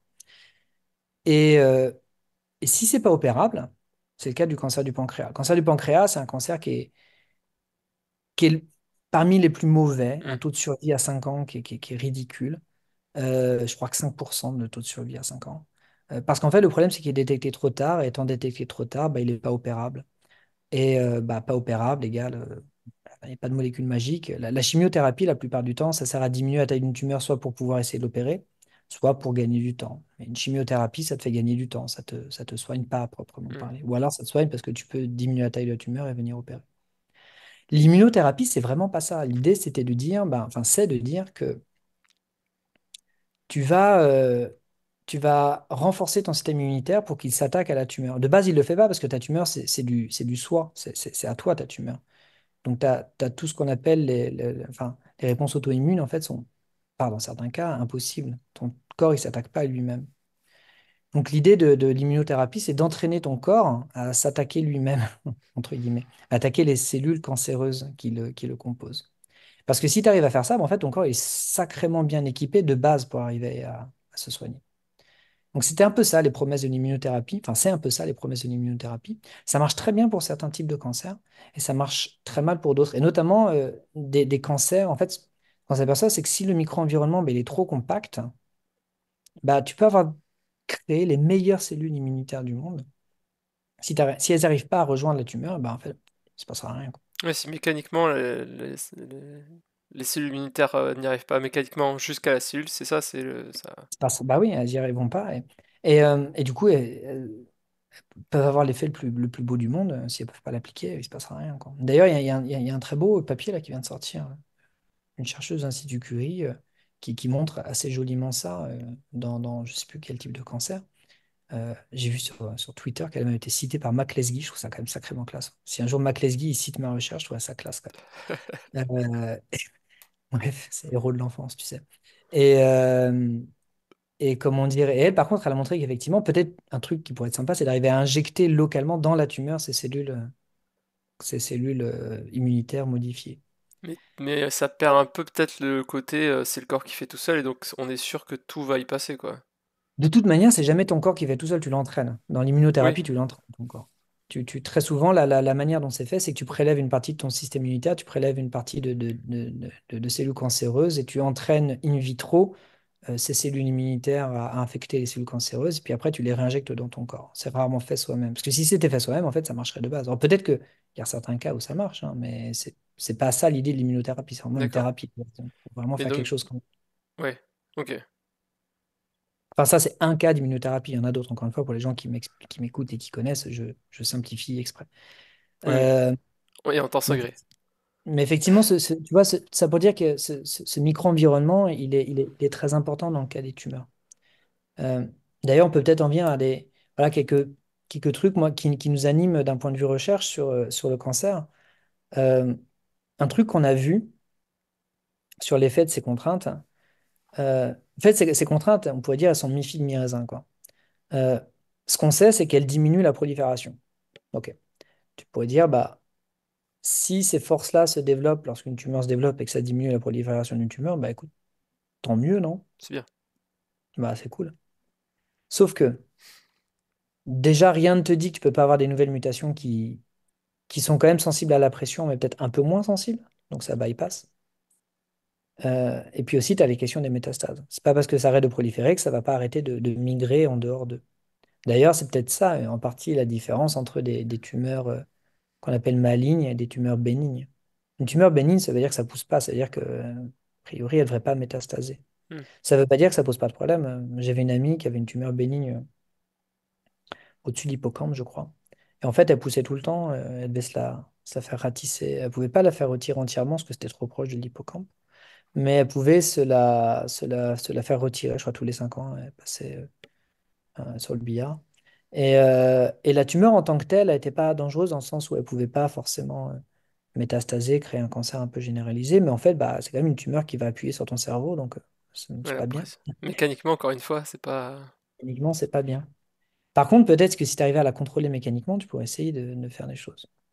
Euh, Et donc nous, en fait, ce qu'on avait vu notamment, alors in vitro, c'est que bah, si tu comprimes une tumeur, effectivement, elle prolifère moins, mais en fait, la plupart des agents chimiothérapeutiques, donc des molécules qu'on utilise pour tuer le cancer, en fait, ces machins-là, c'est du poison. L'idée, c'est de dire, bah, je vais tuer des cellules qui prolifèrent plus vite que les autres cellules de mon corps, en espérant que ça va tuer la tumeur plus vite que ce que ça va te tuer toi. Ouais. C'est un peu ça l'idée. Et, ça marche pas, enfin, ça marche sans marcher. En fait, tu as plein de cellules qui se répliquent beaucoup. Tu as plein de cellules qui se répliquent jamais ou très peu. Cellules, notamment tout ce qui est neurones, ça se réplique très peu, voire jamais. Par contre, tu as plein de cellules qui se répliquent beaucoup. Tout ce qui est système capillaire, c'est pour ça que tu perds tes cheveux. Tout ce qui est euh, surface, donc ta peau, mais surface aussi à l'intérieur, ton tube digestif, tout ça, ce sont des endroits qui se répliquent beaucoup. Donc très souvent, tu as beaucoup de nausées parce que bah, ça abîme ton estomac, ton intestin, ça abîme ta peau, tu as souvent la peau moche, etc., quoi. Ça vient un peu de ça vient de ça, ça attaque toutes les cellules qui prolifèrent et notamment ça attaque les cellules cancéreuses. Mais en fait, nous, ce qu'on a vu, c'est que bah ouais, mais si tu as une tumeur comprimée euh, et que les cellules prolifèrent moins, et bah, ta drogue, elle va aussi elle devrait avoir En moins effet, ouais. d'effet. Et d'ailleurs, ça, on l'a montré mathématiquement, tu peux le prédire totalement. C'était très joli, c'était totalement superposé, ces effets collinéaires, mais pas du tout non linéaires dans leur interaction. C'est-à-dire que tu comprimes une tumeur, elle diminue en prolifération. Tu mets ta drogue sur une tumeur qui n'est pas confinée, pas comprimée, et donc bah, ça va tuer la tumeur, comme ça devrait le faire, ça c'est bien. Et après, tu comprimes et tu mets la drogue, les effets sont totalement superposables. Et tu peux prédire exactement, si tu connais les effets de chacun, tu peux prédire exactement la résultante des deux. Ce qui montrait, et on montrait qu'effectivement, une tumeur confinée, comprimée, répondait très très peu en fait aux agents chimiothérapeutiques classiques utilisés dans le cadre du cancer du pancréas. Et d'ailleurs, un des axes de recherche qu'on a au laboratoire, bah, c'est, bah, pour revenir un peu à la question initiale, bah, pourquoi en fait les cellules prolifèrent moins? Parce que si on arrive à comprendre pourquoi elles prolifèrent moins, là, il y a peut-être un truc un peu contre-intuitif, mais on pourrait se dire que bah, peut-être on peut les forcer à proliférer plus, Malgré même qu'elle si elles soit sont pas confinée. malgré, de manière à pouvoir rendre les chimiothérapies plus efficaces Sur les cancers sur dont tu certains as parlé. cancers en particulier. Ouais. Voilà. Donc en fait, c'est voilà, un des axes du laboratoire, et pour ça, la levure, ça reste un système assez intéressant. Mais un des axes du laboratoire, c'est voilà, comprendre un peu cette mécanique, utiliser la mécanique dans le traitement du cancer, soit arriver à, je sais pas le mot français, bypasser la mécanique, passer Ah, outre ouais, passer outre. les effets de la mécanique euh, chimiquement, donc avec pas d'autres molécules qui viendraient cibler spécifiquement ce qui fait que les cellules prolifèrent moins pour les forces à proliférer, ou utiliser la mécanique. Alors, comprimer plus, comprimer moins une tumeur pour essayer de voir ce qui pourrait se passer. Et ça m'amène à l'image très jolie que je voulais vous montrer. J'ai fait un J'adore peu, les images très jolies. je fais un peu le teaser au début. Alors du coup, tiens, je vais partager ça.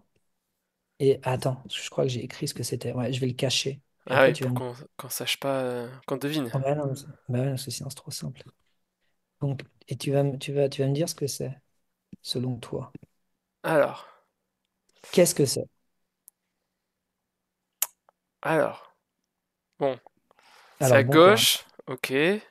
Bon, un truc sur le cœur, c'est un truc. Il y a une plaque derrière, ça pourrait faire penser à une radiographie. Le chat, si vous êtes là, vous pouvez participer, hein. Euh, Ah, il n'y a rien à gagner. y a rien à À gagner. Ah part, non, non, juste la considération du à public. part oui, je peux applaudir, limite. Je peux faire C'est ça. bravo. Euh, je sais pas comment sur la chirurgie ça pourrait être un truc pour. Sur les cancers, ça me fait penser à peut-être un cancer du sein parce qu'il y a un truc à la place d'un sein. C'est. Alors, c'est vieux, hein, c'est vieux. Ouais, ça a l'air. Ah, sinon, c'est pour comprimer? Et ouais, C'est pour comprimer un cancer du sein? et ouais. Ok, une prothèse. Ouais, Bravo. c'était ma première idée, la prothèse. Tiens, du coup, je vais Quelqu'un remettre ce que ensuite. j'ai retiré. Regarde, pouf, tac. Dispositif compressif. Donc en fait, vous avez rien inventé. Il y a des mecs au 19e siècle qui étaient déjà au taquet sur. Ah non, mais bah, c'est bien connu, on fait rien au CNRS, hein. Et en fait, alors, tumeur, ça veut dire excroissance en latin. Ok, ouais. Et ben, t'es un gamin, tu vois une boule, enfin, Tac. il appuie dessus.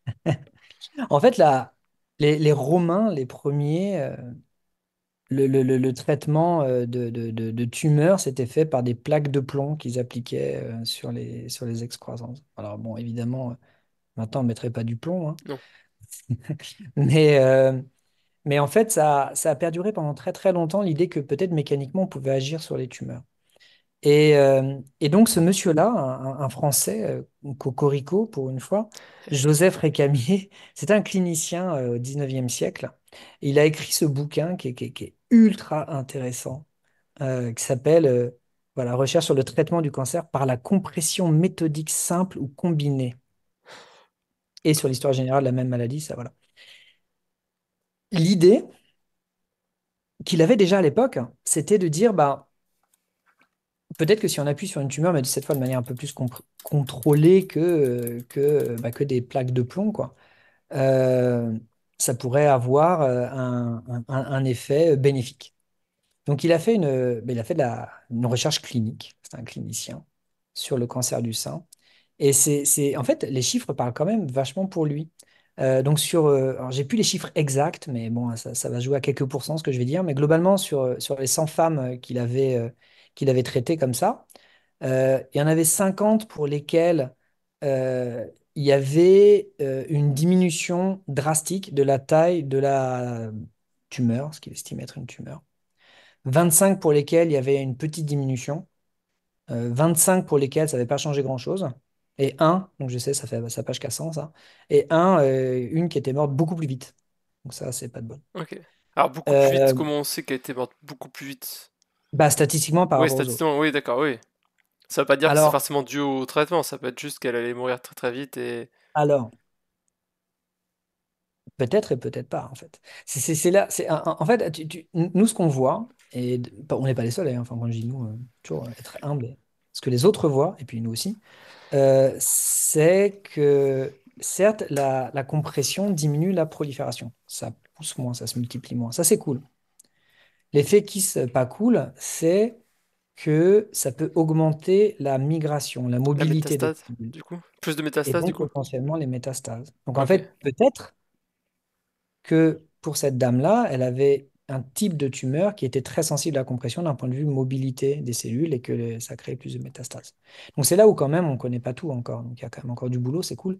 Et en fait, en fait, c'est ce qu'on voit nous aussi en laboratoire. En fait, selon le type de mutation qu'a la tumeur, ben, il y en a qui vont être très sensibles à la compression d'un point de vue prolifération, qui vont ralentir beaucoup, mais qui vont se mettre à bouger dans tous les sens. T'en as qui vont juste arrêter de proliférer, c'est à peu près tout. Et en fait, tant mieux. Et peut-être d'ailleurs, encore une fois, c'est peut-être ça la différence entre une tumeur bénigne et une tumeur maligne. Euh, le drame, un peu, j'ai envie de dire, de ces études de Joseph Récamier, là, c'est que ça a apparu à peu près au même moment de la merveilleuse invention de la mastectomie. Oui. On a un problème, on coupe le problème. Et donc de cette chirurgie très barbare, maintenant on fait absolument pas comme ça, bah, on coupait les seins carrément, quoi. Et on sait que d'ailleurs ça a très vite on a très vite compris que ça marchait pas parce que les patientes mouraient quand même. Et, parce qu'en fait, bon, bah, si ta tumeur, si ton cancer il est métastasé, Oui, ça bon, sert plus à rien.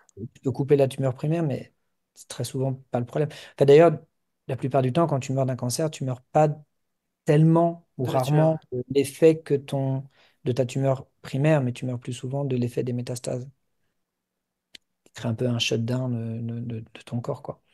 Et, euh, et les détracteurs aussi de l'époque disaient peut-être à juste titre hein, que bah, en fait, il n'y avait pas vraiment de caractérisation. Ils ne savaient pas est-ce que c'était des kystes ou est-ce que c'était des tumeurs hein, globalement qui Hmm. traitaient. Bon, il y avait évidemment plein de choses encore qui étaient pas bien connues, quoi. Mais en tout cas, voilà, il y avait cette idée que la mécanique pouvait servir de traitement. Donc, c'est vrai que nous, nos études, elles vont un peu dans ce sens-là. Alors, encore une fois, voilà, est-ce qu'il faut comprimer plus, est-ce qu'il faut comprimer moins? On pourrait dire que peut-être pour les tumeurs malignes, en fait, il faut décomprimer. C'est peut-être ça l'astuce. Comment on peut faire? Ça, c'est pas évident. Euh, les glioblastomes, donc les tumeurs du cerveau dont je parlais tout à l'heure, un des effets secondaires de la chirurgie, donc très souvent quand on fait la chirurgie, on retire une grosse partie. Ah oui, non, pardon. Un des gros effets euh, de cette tumeur, c'est qu'en fait, ça a tendance à augmenter énormément la pression intracrânienne. Donc, ce que font les chirurgiens, c'est qu'ils font des petits trous et ils font sortir du liquide pour diminuer la pression. Et en fait, ce que la plupart des neurochirurgiens sont aperçus depuis vachement longtemps, c'est que bah, juste en faisant ça, ça faisait que la tumeur poussait moins vite. D'accord. Et avec des mots peut-être qui sont les nôtres, on pourrait dire, bah, ces cellules-là, elles sont peut-être habituées à proliférer dans un environnement sous pression, et donc si tu diminues la pression, elles vont proliférer moins vite. Là, c'est la pression hydrostatique, du coup. Alors là, c'est de l'hydrostatique, donc ça contredit ce que je dis tout à l'heure, mais c'est l'hydrostatique sur une membrane, donc vraiment, c'est comme si c'était un piston, c'est comme de l'eau Oui, dans une d'accord. seringue, si tu veux, mais tu bouges le trou, donc certes, On c'est n'est plus sur le hydrostatique, cas d'une éponge, là. On est sur le ça cas de... s'appuie, voilà, on est sur le cas d'un truc imperméable, donc ça appuie quand même mécaniquement. Et donc peut-être qu'effectivement, décomprimer, ça pourrait avoir un effet. Donc comprimer, décomprimer, voilà, nous, c'est des questions qu'on se pose en laboratoire. Et qu'est-ce qui pourrait être plus intéressant? Et probablement, les deux peuvent être intéressants, ça va dépendre des types de tumeurs. Et d'ailleurs, ça m'amène à... et tu m'arrêtes si je parle trop, parce que je suis un peu bavard. T'inquiète, on est là pour ça. Ça m'amène à un autre truc sur la mécanique et les tumeurs hein, que je peux aussi Alors, partager. juste avant, j'ai encore une question. C'est question loufoque. Il y a des gens qui utilisent des lasers. Alors, j'arrive pas à faire trop le lien avec la pression, mais est-ce que... mais des Je fois, pense que je le fais pas pour moi et les certaines, gens le font, donc du coup... est-ce que tu vois, est-ce que il y a des fois des gens qui utilisent des lasers à ce niveau-là? Je sais pas. pourquoi faire? Je sais Alors, pas, c'est la question que j'ai, mais il y a euh, des types de thérapie qu'on appelle la photothérapie dynamique. Qui a pour but de venir chauffer la tumeur pour la tuer. C'est peut-être, et ça, notamment, ça peut utiliser des lasers, ça peut aussi utiliser des champs magnétiques oscillants. Et l'idée, c'est venir d'utiliser ce qu'on appelle l'hyperthermie. Donc, tu viens chauffer très fort localement et tu viens tuer ta tumeur parce que tu la chauffes. Peut-être à ça, ou tu alors lâches. juste un laser pour faire de la microchirurgie et venir découper la tumeur à la En tout cas, ce sont les deux choses que j'aurais en D'accord. tête. Pour Ta enlever la question sur tumeur. la Ouais, ça. Ah oui, d'accord. Pour enlever la tumeur, c'est ça. C'est ce qu'il me c'est demandait. autre chose. D'accord, oui. C'était. Ah, Je pense que c'était quand tu demandais peut-être quand à un ah, moment pour tu parlais décomprimer. de. Des comprimés au laser, hein, retirer une partie de la tumeur, quoi. Oui, bah ça, Alors après, nous, on fait de la recherche très fonda. Hein, on est un peu loin de la clinique. Oui. Euh, on fait de la recherche sur le petit animal. Alors, bon, là, c'est vraiment dans le moment polémique. Est-ce qu'il ne faut pas faire de la recherche sur le petit animal? Je vais bien en parler plus tard, à la limite, s'il y a des questions, des réponses. C'est jamais évident pour moi. La question que je pose à tout le monde, c'est où est-ce que tu mets la limite? Et très souvent, quand les gens disent oui, mais moi, on peut travailler sur des mouches, ça ne me pose pas de problème. Bah oui, mais une mouche aussi, c'est un système nerveux, ça peut aussi Oui. ressentir la douleur. Et au final, on tue beaucoup plus de mouches que de souris d'ailleurs en laboratoire. Bref, on a tous une limite un peu, mais là, ça devient des questions éthiques et personnelles. Donc on peut en parler, mais voilà. Donc en tout cas, là, bref, nous on fait en collaboration, parce que dans mon laboratoire, on n'a pas d'animalerie, on a un laboratoire de technologie de base. Euh, mais en collaboration, on travaille sur du petit animal et justement, on travaille à comprimer, décomprimer, essayer de réfléchir à ces questions de comment on pourrait faire ça. Il y a quelques tumeurs qu'on traite encore d'ailleurs en compression. Hein. J'ai découvert ça il n'y a pas longtemps. Parce que du coup, vous Euh, prenez des tumeurs chez les animaux pour pouvoir les étudier, c'est ça? Parce que bon, tu vas pas mettre un animal dans ton circuit non, micro-fluidique parce non, non, que non, non, non, non, non. ça marche pas Ben, en ça? fait, on a développé un dispositif de compression de tumeur qu'on peut mettre sur un animal D'accord. pour venir comprimer une tumeur sur un animal et voir si on voit des effets intéressants. Et on voit des effets intéressants. Et donc vous arrivez à mettre. C'est quoi? C'est un peu le même style? Vous arrivez à mettre en cage la tumeur ou Ouais, alors en fait, on fait ce qu'on appelle des xénogreffes. Bon, si les gens Xéno, veulent partir l'étranger, deux ouais. minutes pour pas écouter ce que j'ai à dire, parce que ça les dérange, c'est le moment. Je vais attendre 3 secondes. Une, deux, trois. Voilà, vous pouvez revenir dans une minute. Les xénogreffes, l'idée, c'est de faire une greffe éventuellement d'un corps étranger. Donc, ça peut être des cellules humaines qu'on vient mettre dans la souris, mais ça peut aussi être des cellules d'une autre souris pour créer, qui vont pousser localement et qui vont faire une tumeur. Cette tumeur, très souvent, on la fait entre les omoplates. Donc, l'animal vu d'en haut, c'est vraiment au-dessus, juste derrière le cou. Et ce sont des tumeurs très facilement accessibles. Il y a beaucoup de lois d'éthique qui entourent tout ça, notamment sur la souffrance animale, c'est très bien régulé. Donc, on sait qu'à partir d'une certaine taille de tumeur, on doit sacrifier l'animal pour éviter justement la souffrance de l'animal sur ces questions-là. En fait, ça fait des systèmes beaucoup plus pertinents malgré tout que tout ce qu'on fait nous en laboratoire, quoi. Et c'est ces tumeurs-là, on a développé un petit appareil qu'on met entre les omoplates qui vient comprimer ces tumeurs-là. Donc Un c'est une peu comme pression mécanique sur à ouais, l'extérieur en fait que vous mettez. exact, exactement. Et il n'y a pas besoin d'appuyer fort, hein. C'est un peu d'ailleurs ce que disait Récamier dans son bouquin. Faut imaginer ces forces. En fait, le kilopascal, c'est Oui, ça. kilopascal, c'est pas énorme, hein, c'est. Non, tu fais ça sur toi, ça c'est du kilopascal. En fait, c'est que dalle. L'idée, c'est pas d'appuyer comme un bourrin. L'idée, c'est pas d'appuyer la dizaine de kilopascal, c'est déjà trop fort parce que ça passe au-dessus de la pression du flux sanguin. Donc en fait, si tu appuies trop fort, tu viens clamper tes vaisseaux sanguins, Oui, t'asphyxies ta tumeur. et ça Et change là, tout quoi. tu gagnes pas parce que là, tu crées des réponses chimiques qui sont très très fortes. Au contraire, même tu peux y perdre. L'idée, c'est vraiment d'appuyer doucement, de faire des mini-forces. Donc en fait, tu peux imaginer voilà, la tumeur sur le dos de la souris, t'as pas besoin d'appuyer fort. Donc on fait pas des trucs de barbare, quoi. Mais du coup, vous avez pas une pression qui est isotrope, vous avez pas une pression qui est la même Isotrope, partout et tout ça. non, C'est c'est vous êtes unidirectionnel. vous êtes Ouais, sur du vivant, mais par contre, vous avez perdu un peu de la. du contrôle méca. Ouais, c'est ça. Ouais, mais bon, ça nous permet d'étudier, regarder ce qui se passe d'un point de vue application thérapeutique derrière, etc. Oui, puisqu'à la fin, vous pourrez pas mettre quelqu'un dans. De toute manière, il faudra quand même réussir à faire ça à un moment. Oui, Alors, si on veut comprimer, ouais, après, il y a un truc, alors, sur des tumeurs, les mélanomes, on peut imaginer, vu que c'est en surface, on peut imaginer peut-être faire quelque chose. Encore que je pense pas que les mélanomes, c'est des tumeurs qu'on doit comprimer, bien au contraire. Je crois que c'était montré, il faut plutôt pas faire ça. Euh, il y a une tumeur de la vessie, un cancer de la vessie, un type de cancer de la vessie qui est traité avec un petit ballon qui s'appelle que tu passes par l'urètre, pas arrête, ouais. qui est voilà, ça s'appelle la distension de Helmstein, je crois, si ma mémoire est bonne. Et en fait, ça traite merveilleusement bien ce type de cancer-là. Donc ça, c'est purement mécanique. Tu viens appuyer sur la tumeur et c'est un peu ça le traitement de référence. Mais sinon, non. Maintenant, avec la microchirurgie, après tout, on peut facilement arriver à, on peut imaginer aussi, tu vois, on peut mettre des stents, donc des trucs qui viennent écarter, donc qui ont une action mécanique assez facilement un peu n'importe où dans le corps. On met Hmm, ça sur des artères, donc en fait, c'est un peu comme ça que quand on imagine si on devait comprimer, ce serait avec un peu ce genre de nouvel type de chirurgie qu'on irait d'accord, ouais. venir face à. Encore une fois, s'il faut comprimer, peut-être faut décomprimer. S'il faut décomprimer, il faudra arriver à des microablations un peu continues et puis arriver à contrôler. Juste un autre point que je voulais dire, c'est sur ces histoires de la mécanique. Quand j'étais en thèse, il y a un bouquin alors d'une de mes héroïnes à l'époque, qui s'appelle toujours, elle n'est pas morte, mais je crois plus qu'elle fasse de recherche, ça s'appelle Mina Bissell. Euh, et je sais pas si tu te souviens, dans les années 2010, c'était devenu très très à la mode de réfléchir, ça s'appelle la restriction calorique pour le traitement du cancer. Je sais pas si ça te Ça me rappelle dit des rien. choses. En fait, l'idée, c'était de dire, voilà, faut arrêter de manger, parce que Ah comme oui, ça, les on est régimes, il y avait des régimes spéciaux pour les gens qui avaient un cancer, là, les trucs. hypocalorique. Voilà. Oui, En fait, ça venait des travaux de cette chercheuse, Mina Bissell, qui était une chercheuse qui avait beaucoup travaillé sur ce qu'on appelle la renormalisation du micro-environnement. Donc l'idée, c'était de dire, bah, le micro-environnement, voilà, c'est l'environnement dans lequel évoluent les cellules. Le micro-environnement d'une tumeur, c'est pas le même que celui du tissu de base. La tumeur du pancréas, ça ressemble plus à un pancréas. Et c'est vrai chimiquement comme c'est vrai mécaniquement. Et donc, si tu forces le micro-environnement, par exemple, s'il y a trop de sucre, si tu forces à avoir moins de sucre, est-ce que tes cellules peuvent réverter dans un état non cancéreux? J'ai fait beaucoup d'études in vitro sur ces questions-là. En fait, ça marchait plutôt bien, quoi. Donc, juste en forçant l'environnement chimique à être ce qu'il doit être normalement, les cellules arrivaient à redevenir un peu plus normales. Et c'est là où ça avait un peu explosé toutes ces questions sur le type du coup d'alimentation qu'on doit avoir. Mais elle a aussi beaucoup travaillé sur les questions mécaniques. Et alors, notamment, elle avait publié un papier en 2011 qui avait un titre assez provocateur, qui était Pourquoi on n'a pas plus de cancer?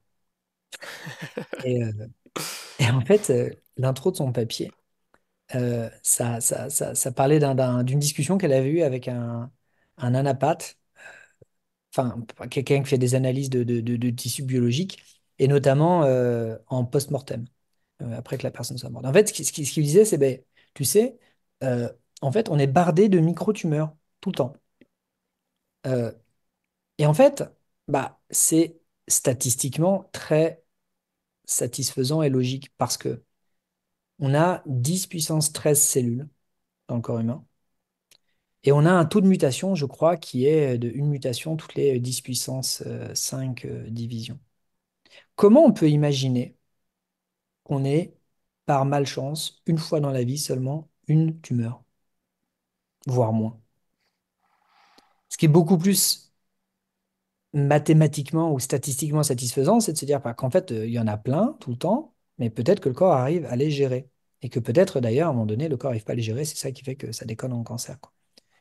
Et en fait, ouais, effectivement, ce qu'avait vu ce gars, c'est que bah, pour plein de gens qui étaient morts de tout sauf d'un cancer, ils étaient bardés de micro, enfin bardés, plusieurs, en tout cas micro-tumeurs un peu partout dans le corps, quoi. Et donc le corps les contrôle. Et pourquoi dans certains cas il les contrôle et comment il les contrôle pas. Et il y a une collègue à l'Institut Curie là, qui a publié un papier l'année dernière qui est ultra intéressant, que j'admire beaucoup. Je pense pas qu'elle m'écoutera, mais Daniela, si tu m'écoutes, je t'admire beaucoup. Euh, et Daniela, ce qu'ils ont fait dans leur groupe, enfin ce qu'ils ont montré dans leur groupe, c'est que il y a des cellules dans le micro-environnement donc qui entourent, enfin qui naviguent, qui ne sont pas des cellules immunitaires, mais qui sont d'autres types de cellules qui sont naturellement aussi autour des cellules qui composent les tissus et qui sont des cellules qui ont la capacité d'être contractiles. Donc elles peuvent générer des forces comme ça. Ok. Mais c'est des cellules qui sont un peu à la même base que tout ce qui est musculaire, tout ce qui est génération de force dans le vivant. Et en fait, ce qu'elle a vu, c'est que si tu crées une mini-tumeur, une sphère, et, euh, et d'ailleurs, c'était un peu la grosse hypothèse d'un gars qui s'appelait Dvorak. Lorsque tu as une blessure, tu as tout un mécanisme de cicatrisation qui vient de ces cellules-là, qui viennent entourer ta blessure Pour et qui refermer, vient ouais. la pincer, ça la ferme. Mais ça marche à 2D. Si tu es à 3D, tu peux pas. Tu peux pas fermer un défaut à 3D. Topologiquement, c'est pas possible. Tu peux fermer une sphère, tu peux fermer un cercle, tu peux pas fermer une sphère. Mais il n'empêche que peut-être les cellules contractiles là, qui sont capables de faire ça, elles peuvent voir la tumeur non pas comme une blessure à 2D, mais comme une blessure à 3D. Et lui, c'était son hypothèse à ce gars, à Dvorak, dans les années 80. Et Daniela, bah, elle l'a montré, ça, enfin, j'ai envie de dire, tu vois, 40 ans plus tard, donc encore, c'est pas mal. Et en fait, ce qu'elle a vu, c'est que bah, ces cellules-là elles sont capables d'entourer des sphères et de générer une activité contractile très forte. Donc, c'est de Donc il y avait de la pression mécanique. la pression mécanique. Et qu'est-ce qu'elle a vu? Eh bien, ça a stoppé la prolifération. Et en fait, c'est peut-être là la réponse à la question de Mina Bissell. C'est pourquoi on n'a pas plus de cancer? Parce qu'en fait, peut-être le corps est capable de le contrôler, peut-être même mécaniquement. On guérit plein de cancers, mais pas forcément tous, quoi. Plein de micro-tumeurs, mais pas forcément de cancer. Le cancer, c'est la maladie. Oui. Donc, plein de micro-tumeurs, mais pas forcément de la maladie. Pas le... Non, mais comme tu dis, on a peut-être tous des cancers en permanence, mais qui s'auto-guérissent en permanence, en fait, c'est Ouais, ça. peut-être. Mais sauf qu'il y en a un qui peut-être va pas guérir et que celui-là, là, du coup, on va Ouais. le détecter. Bah, souvent, on sait que, je sais pas, une grosse période de stress émotionnel et machin comme ça peut gêner. Derrière, tu peux tomber malade et avoir des cancers. En fait, c'est peut-être pas que spontanément tu as un cancer, c'est peut-être que tu avais déjà un truc T'as qui s'est affaibli mis ta être, réponse. a pu être contrôlé par le corps, d'ailleurs. En tout cas, voilà, ça aussi, c'est un autre aspect mécanique dans lequel Alors, j'ai deux tu peux avoir questions des sur le chat. réflexions Et qui peuvent. celle juste avec ça, c'est du coup, est-ce il y aurait que cette réponse-là, ou est-ce qu'il y aurait d'autres réponses du corps à tous ces multiples cancers? Faudrait à tout ça. Bah, en fait, c'est dur de répondre à cette question parce que là, on parle de la question de l'initiation du cancer. Et en fait, bah, on n'a jamais vu un cancer s'initier. Hmm.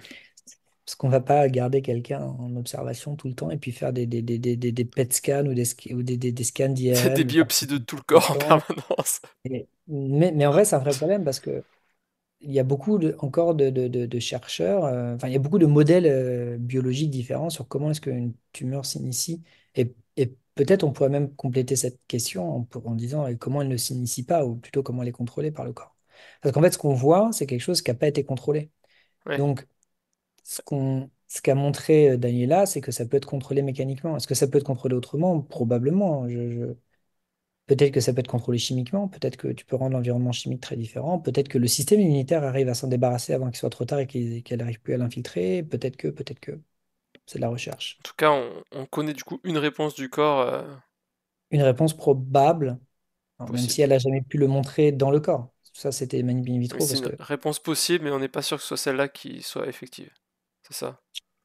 bah, moi, je pense qu'elle est en partie Ou au effective. moins, voilà, au moins Peut-être parmi, une réponse partielle, s'il y en a plus, peut-être voilà. principalement. On ne saura pas. Moi, je trouve ça, bon, je trouve ça, par rapport à tout ce qu'on sait maintenant de l'effet de la mécanique et de l'effet de tout ça, c'est très probable en tout cas qu'effectivement il y a au moins cet effet-là qui se passe dans le corps humain. C'est marrant parce que moi, j'avoue qu'avant ce stream, je me doutais pas que la mécanique aurait autant d'importance sur la biologie, quoi. La mécanique, tu l'as partout en fait, autant que la chimie.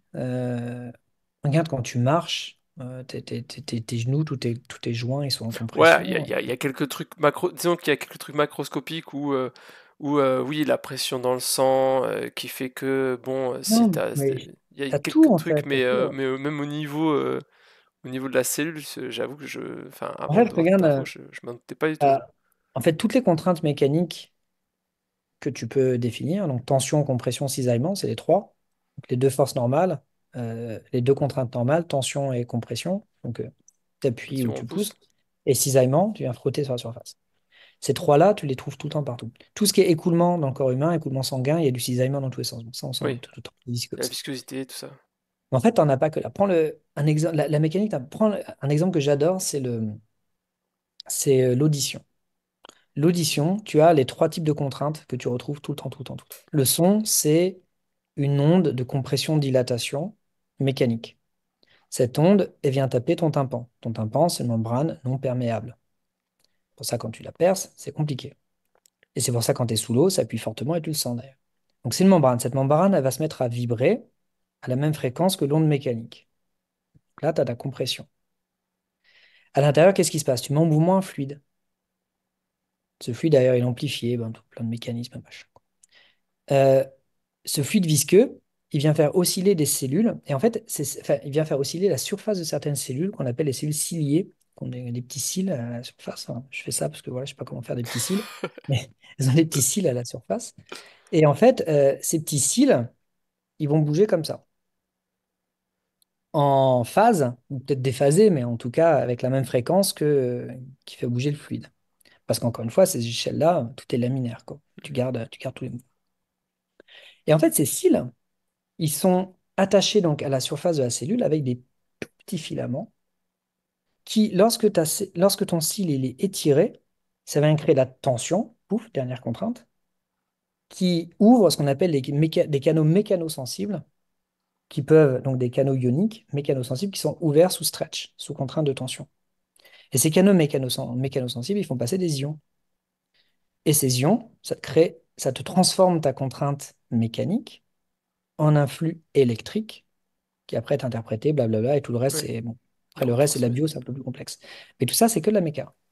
Donc, en fait, tes Oui, d'accord. contraintes, tu les as absolument partout. Et en fait, tu peux les retrouver à l'échelle multicellulaire, hein. On parle de tumeur tout à l'heure, c'est l'échelle multicellulaire. Tu parles de compression des joints, tout ça, c'est du multicellulaire. Enfin, quand je parlais de ça sur la marche, c'est du multicellulaire. Mais en fait, même à l'échelle cellulaire, tu as, de la compression.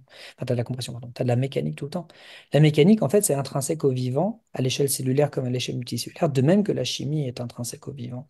En fait, tes cellules sont intrinsèquement mécanosensibles.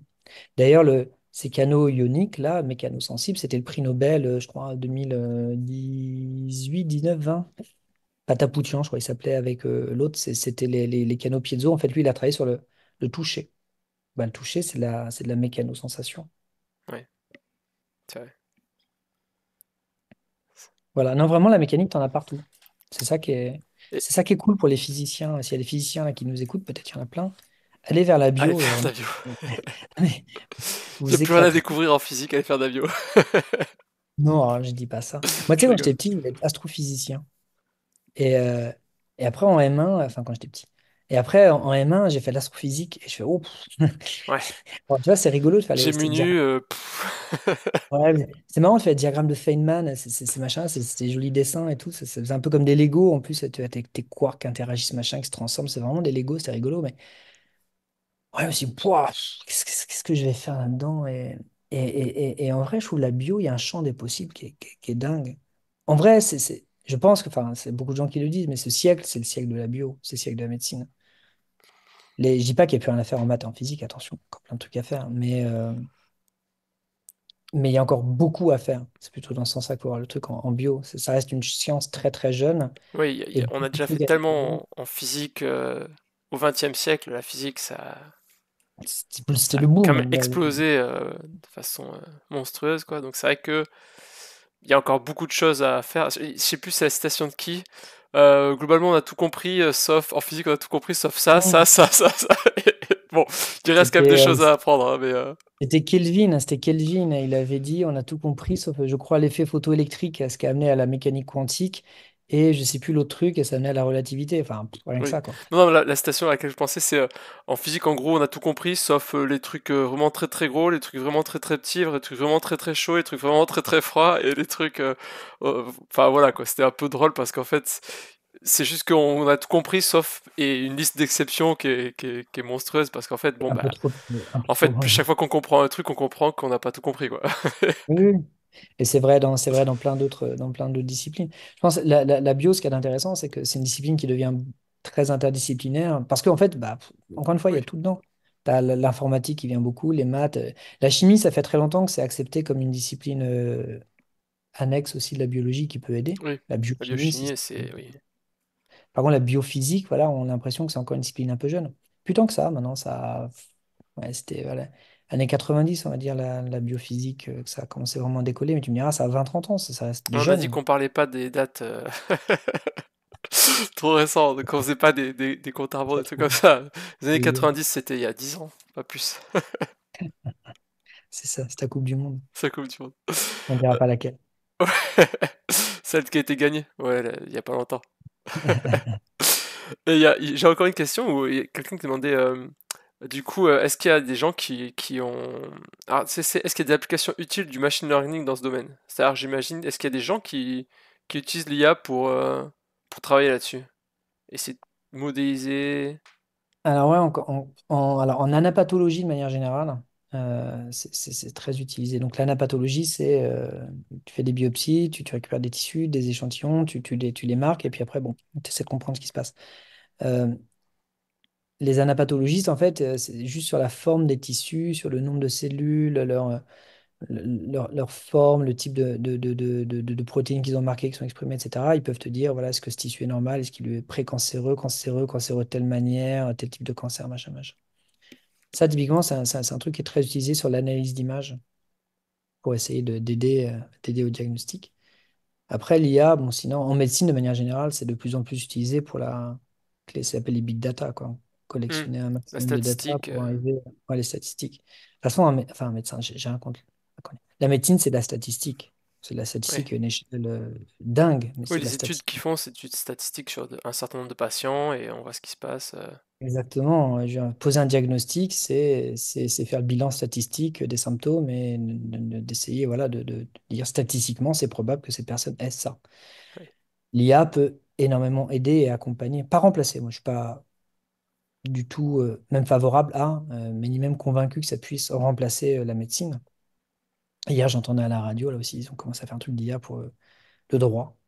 Et tu as beaucoup d'avocats qui expliquaient, bah non, le droit, c'est un peu plus subtil que. Enfin voilà, ça peut être de l'aide à la décision. Enfin, je peux rentrer dans la polémique. Ça peut être de l'aide à la décision sans. Mais ça ne devrait pas prendre la Hmm. décision. Et donc, l'IA, oui, ça peut beaucoup aider sur ça. Après, voilà, il y a beaucoup d'applications sur ces questions-là en médecine. Euh, Là où ça commence à émerger et à devenir très puissant, je trouve, c'est sur l'analyse d'images et sur de ce point de vue-là, une classification peut-être aussi un peu plus rationnelle et un peu plus homogène, parce que d'un anapathologiste à l'autre, tu vas pas forcément avoir la même lecture d'une Hmm. plaque. D'ailleurs, dans les cliniques, les anapathes, souvent, ça c'est rigolo, c'est des pièces avec des microscopes assez, comment dire, ils ont l'échantillon, puis après le microscope, il est séparé avec plein d'oculaires pour plein de Pour que personnes, tout que le toutes monde ces puisse personnes voir. regardent en même temps. Ouais, et ça montre qu'effectivement, ça peut pas être forcément toujours que, bon, peut-être pas tous les cas, mais ça peut pas toujours être une seule personne qui voit et qui prend la décision, c'est pas évident. Et puis après, Donc du l'humain, coup, il a une limite où il peut pas voir non plus une infinité de cas pour apprendre, quoi. oui, exactement. Et On- parfois, tu peux avoir Il les apprend limites avec quelques physiques. cas beaucoup plus rapidement qu'une IA, mais par contre, bon, il va pas passer 2000 trucs en revue pour voir à chaque fois les trucs. C'est Effectivement. Après, bon, ça pose toujours la question de la banque de données, comment ça s'est annoté, etc. Mais en tout cas, on peut se dire que si c'est bien fait, ça peut être une bonne aide à la décision. ah Mm. bah du coup, la pensée derrière, il dit que il a quelqu'un qui connaît dans le diagnostic prénatal qui a fait une start-up et qui ont conclu que effectivement l'avis du médecin est pas remplaçable par le médecin est plus performant que la machine encore quoi. Bah, et je pense que, ouais. Au-delà de la performance, est-ce que c'est souhaitable qu'une machine prenne une décision pour toi? Ça, c'est une toute autre discussion. Mais Ouais, disons que là, je pense que c'est même pour donner un avis plus que prendre une décision. C'est-à-dire que prendre une décision, c'est encore, je pense, peut-être un peu différent que de donner un avis, mais même apparemment, juste pour faire donner un avis, déjà, c'est genre pas encore. ben, ça m'étonne pas parce qu'il n'y a pas encore. Mais ça, je pense qu'on arrivera à des moments où ce sera compétitif. C'est qu'une question d'entraînement d'une base de Oui, données. Donc, en fait, c'est la taille de la base de données plus que, juste presque plus que l'outil et que la manière dont cette base de données est aussi entraînée derrière. C'est le mélange des deux, ouais. oui, oui. Mais c'est vrai qu'on n'a pas des bases de données si énormes, si exhaustives que ça par rapport à, enfin, si on avait des millions de cas, bon, voilà, d'un coup, Mm. forcément, les IA, c'est beaucoup plus facile pour les entraîner qu'avec Bah, tu quelques. commences à avoir la collaboration internationale sur ces questions-là.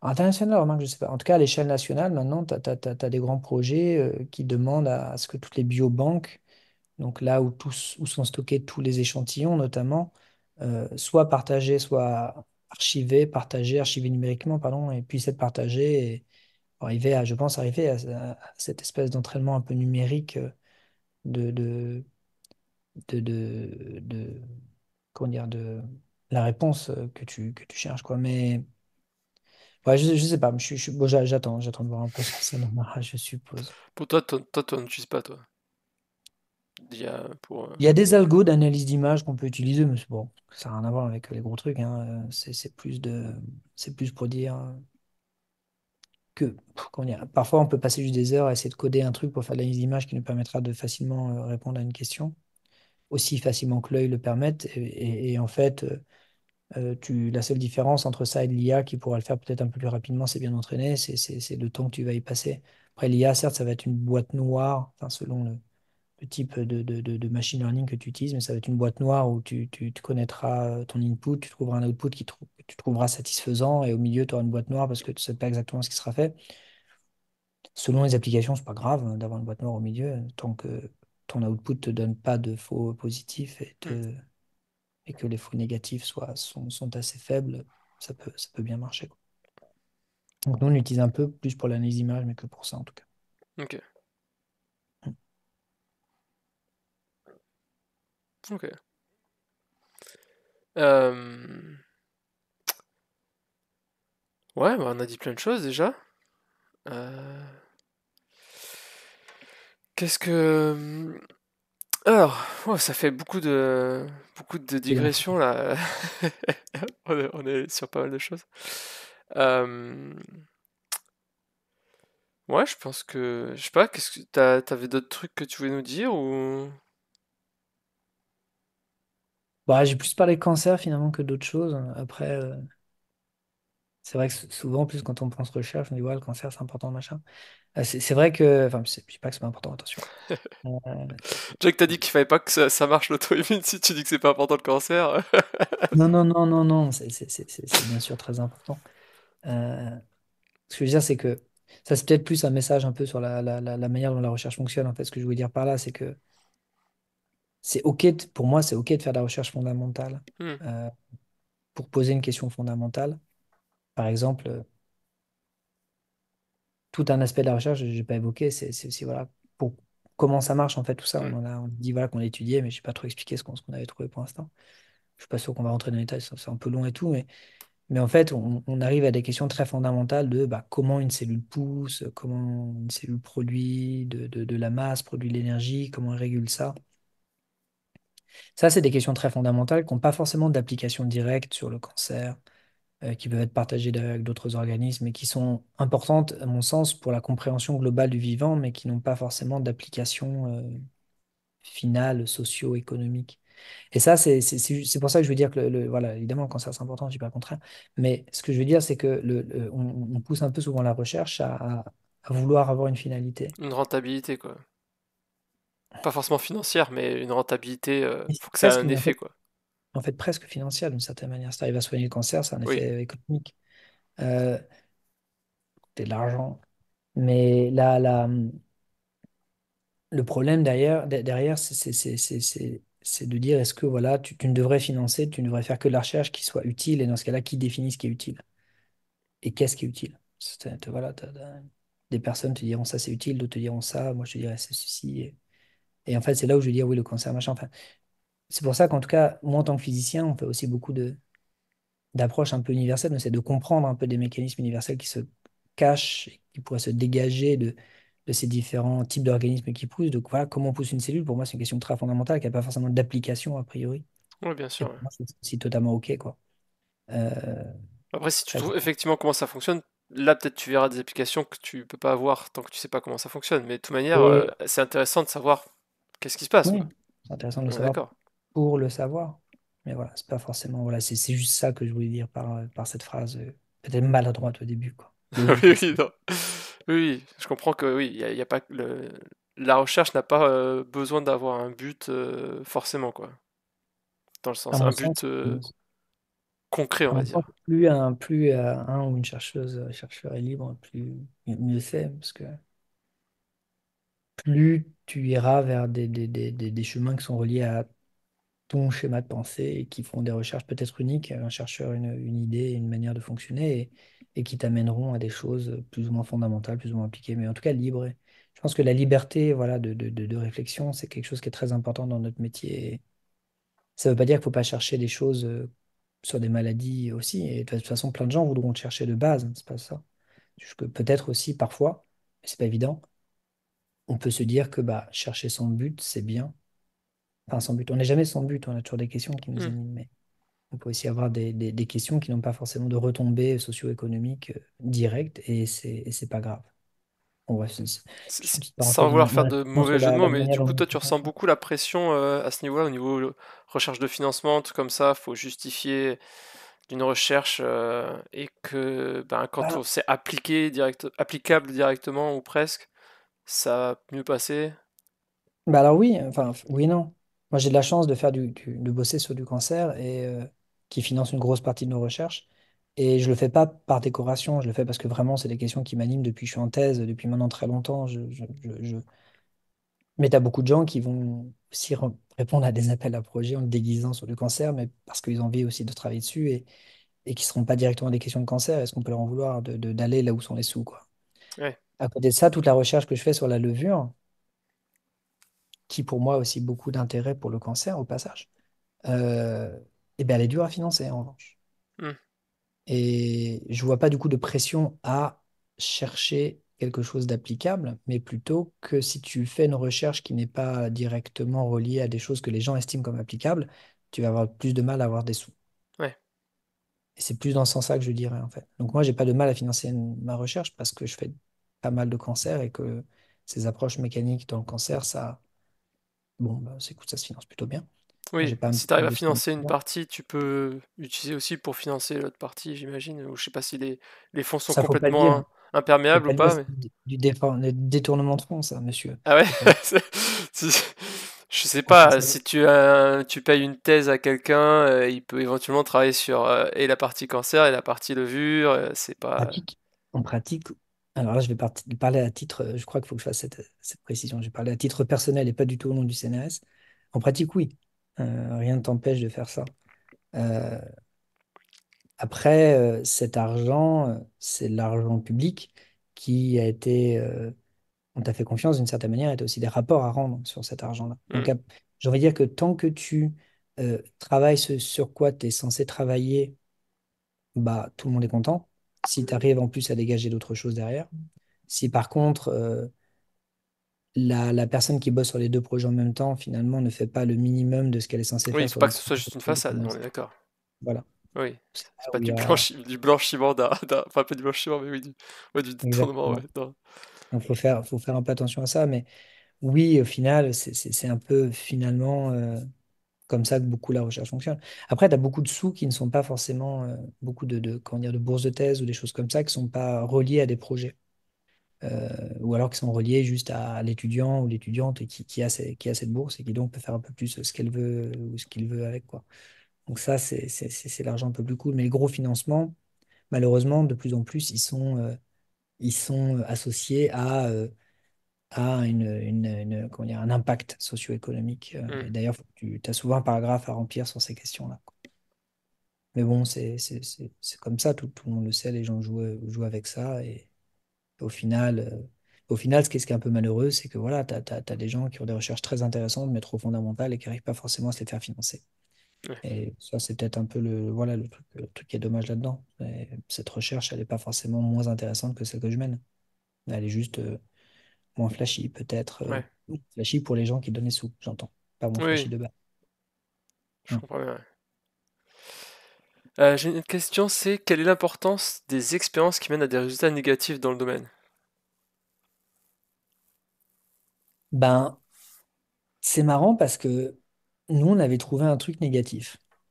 Enfin, négatif dans le sens où, voilà, c'était. Et on s'était dit, bah tiens, c'est super galère de publier un résultat négatif. Et donc, je m'étais dit, bah tiens, ce serait rigolo qu'on crée avec des collègues un journal des résultats négatifs. Et C'est donc, pas comment ça fonctionne, mais c'est pas comme ça. C'est ça un peu? mais ouais, et puis bah oui, et puis dans l'absolu, en fait, savoir qu'il y a un résultat qui est négatif, bah, c'est aussi un gain d'argent pour tout le monde parce que bah, derrière, toi, tu cherches un truc et tu vas sur ce journal-là et tu dis bah non, ça marchera pas, bon bah super, comme ça, Voilà. tu gagnes du temps et de l'argent. Bon, après, faut pas forcément tout croire tout le temps et je pense que c'est important aussi de répliquer les résultats, mais dans l'absolu, si dans le meilleur des mondes, oui, on pourrait dire que c'est bien.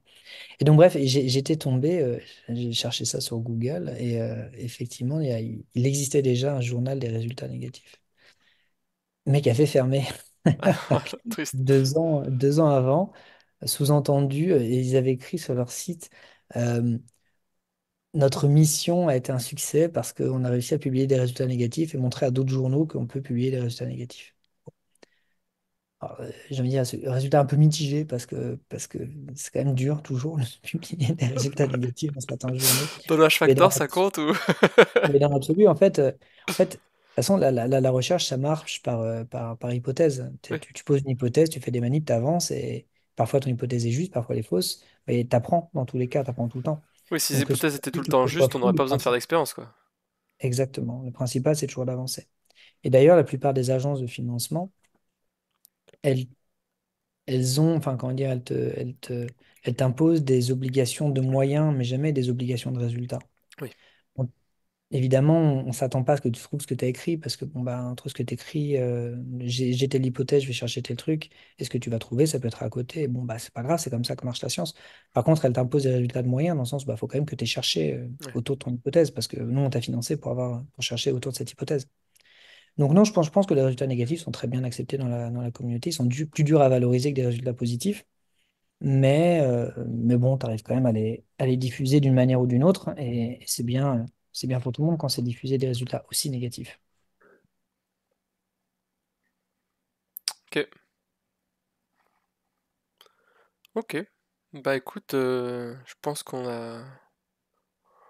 on a fait le tour, je pense. Enfin moi je sais pas trop, c'est plus toi qui sais que moi parce que moi j'ai fait le tour des questions sur ce que tu nous avais dit en tout cas. Voilà. Bon, Euh, moi, je peux parler des heures, mais je commence à fatiguer. Bah ouais, hein, c'est ça. Pour ça le petit thé c'était important, mais ça ça aide, mais c'est pas, ça fait pas tout. Tiens, déjà, là, tu vois, je suis couché depuis une demi-heure d'habitude. J'ai Ah un bah petit oui, bébé. bah moi j'ai bien fait de faire avancer l'heure d'une demi-heure alors. L'heure d'une Voilà, demi-heure, c'est pas mal. comme ça, tu tiens jusqu'au bout.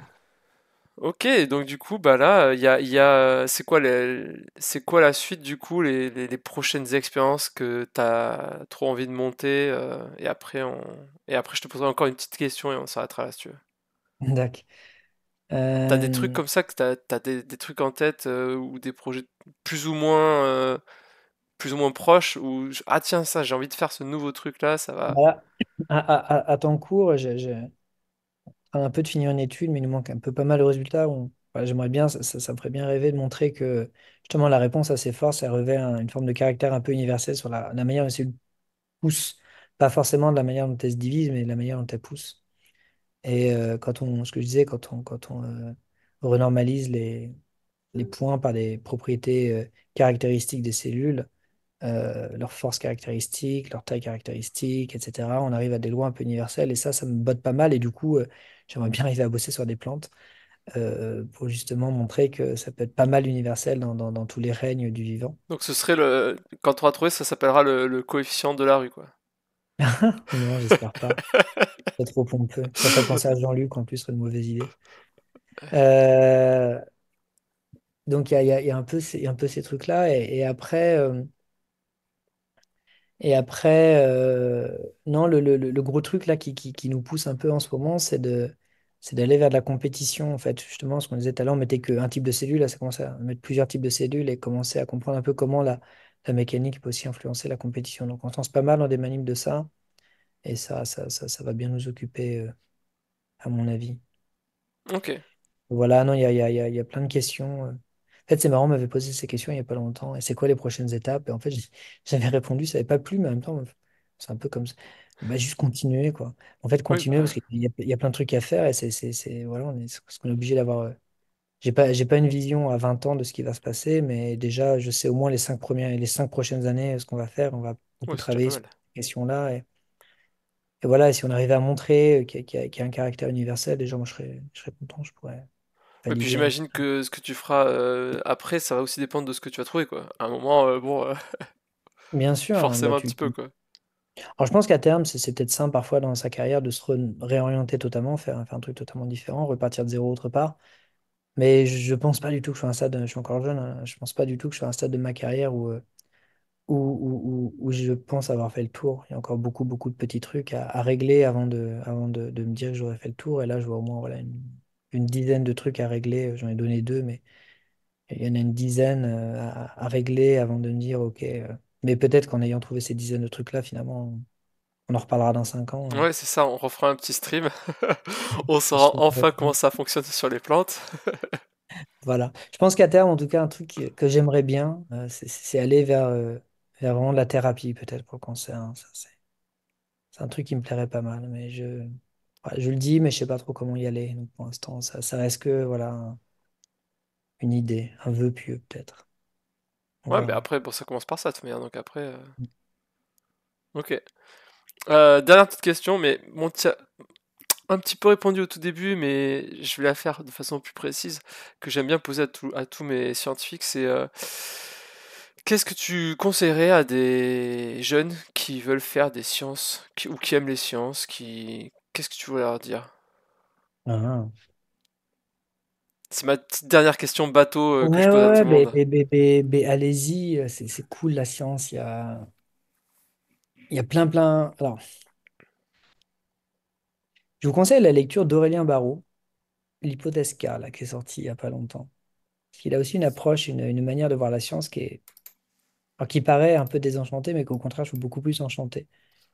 Euh, faut aller vers la science, mais faut pas aller vers la science, et justement, c'est ça que je voulais dire, faut pas aller vers la science dans l'idée de se dire, justement, c'est la solution à tout, et j'ai envie d'y aller pour solutionner tout, parce que je pense que c'est pas forcément la meilleure des raisons pour lesquelles aller vers la science.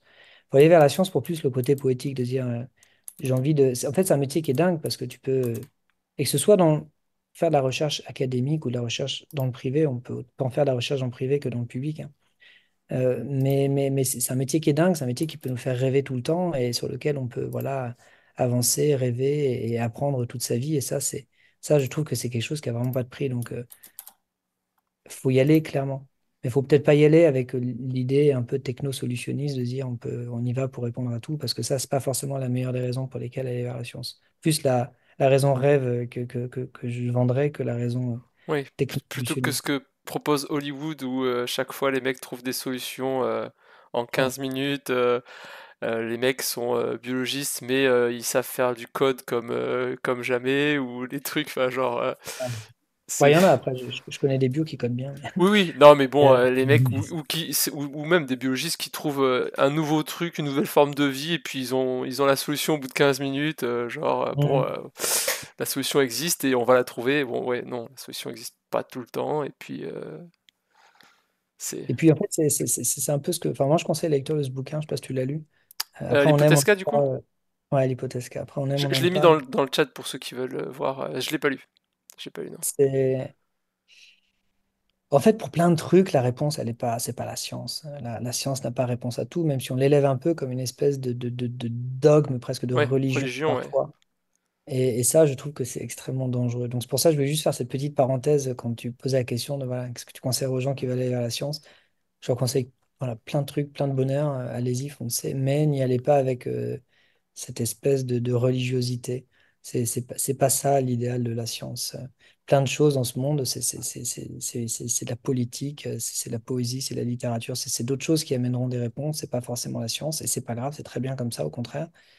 Mais ça veut pas dire qu'il faut pas non plus faire de science, que c'est aussi intéressant et on peut faire plein de trucs, mais ce n'est pas la réponse à tout. Et au contraire, ça ne devrait peut-être pas être la réponse à tout, d'une certaine manière. Pour moi, c'est quelque chose qui est censé nous faire rêver, mais après, entre le rêve et la décision, voilà, on devrait avoir deux mondes bien séparés d'une certaine manière. Enfin, c'est un peu voilà, mes réflexions du moment. Yes. Ok. Super. Bah, merci beaucoup. Eh bien, avec plaisir, comme on dit à Toulouse. Ah, parce qu'on dit pas avec plaisir d'ailleurs? Eh bien non, en Normandie, on dit de rien. Et tu vois, j'ai trouvé ça assez Ah, bizarre mais quand je suis oui. Mais là. ma femme, ouais, ma femme dit pas trop avec plaisir non plus. Moi, je lui dis, Elle a mais dit, c'est plus sympa de dire avec plaisir quand même, parce que ça veut dire. De elle dit rien, on ouais, est là, bon, bah, ouais, ça, c'était pas. Alors qu'avec plaisir, bah je suis ouais, content d'avoir fait. exactement. Donc, Et ben, tu vois, c'est gentil de me dire que t'as été content de venir faire le stream. mais tu vois, maintenant, ce qui est cool pour moi, qui vient du monde des deux rien et qui a appris le monde du avec plaisir, c'est que je peux utiliser les deux, quoi. Donc vraiment, Oui, parfois, il y a des choses, ça te fait un peu chier et t'as juste envie de dire de rien. Bah ouais. voilà, de rien. J'ai fait ça, Alors de c'est vrai que des rien. fois, ouais, je me dis avec plaisir, après je suis là, ouais, en fait, pas trop de plaisir. Ça Des fait fois, plaisir quand même, tu vois, mais voilà, mais ouais, c'est vrai. c'est bien d'avoir les deux. Donc là, avec plaisir en tout cas. Super, bah merci beaucoup.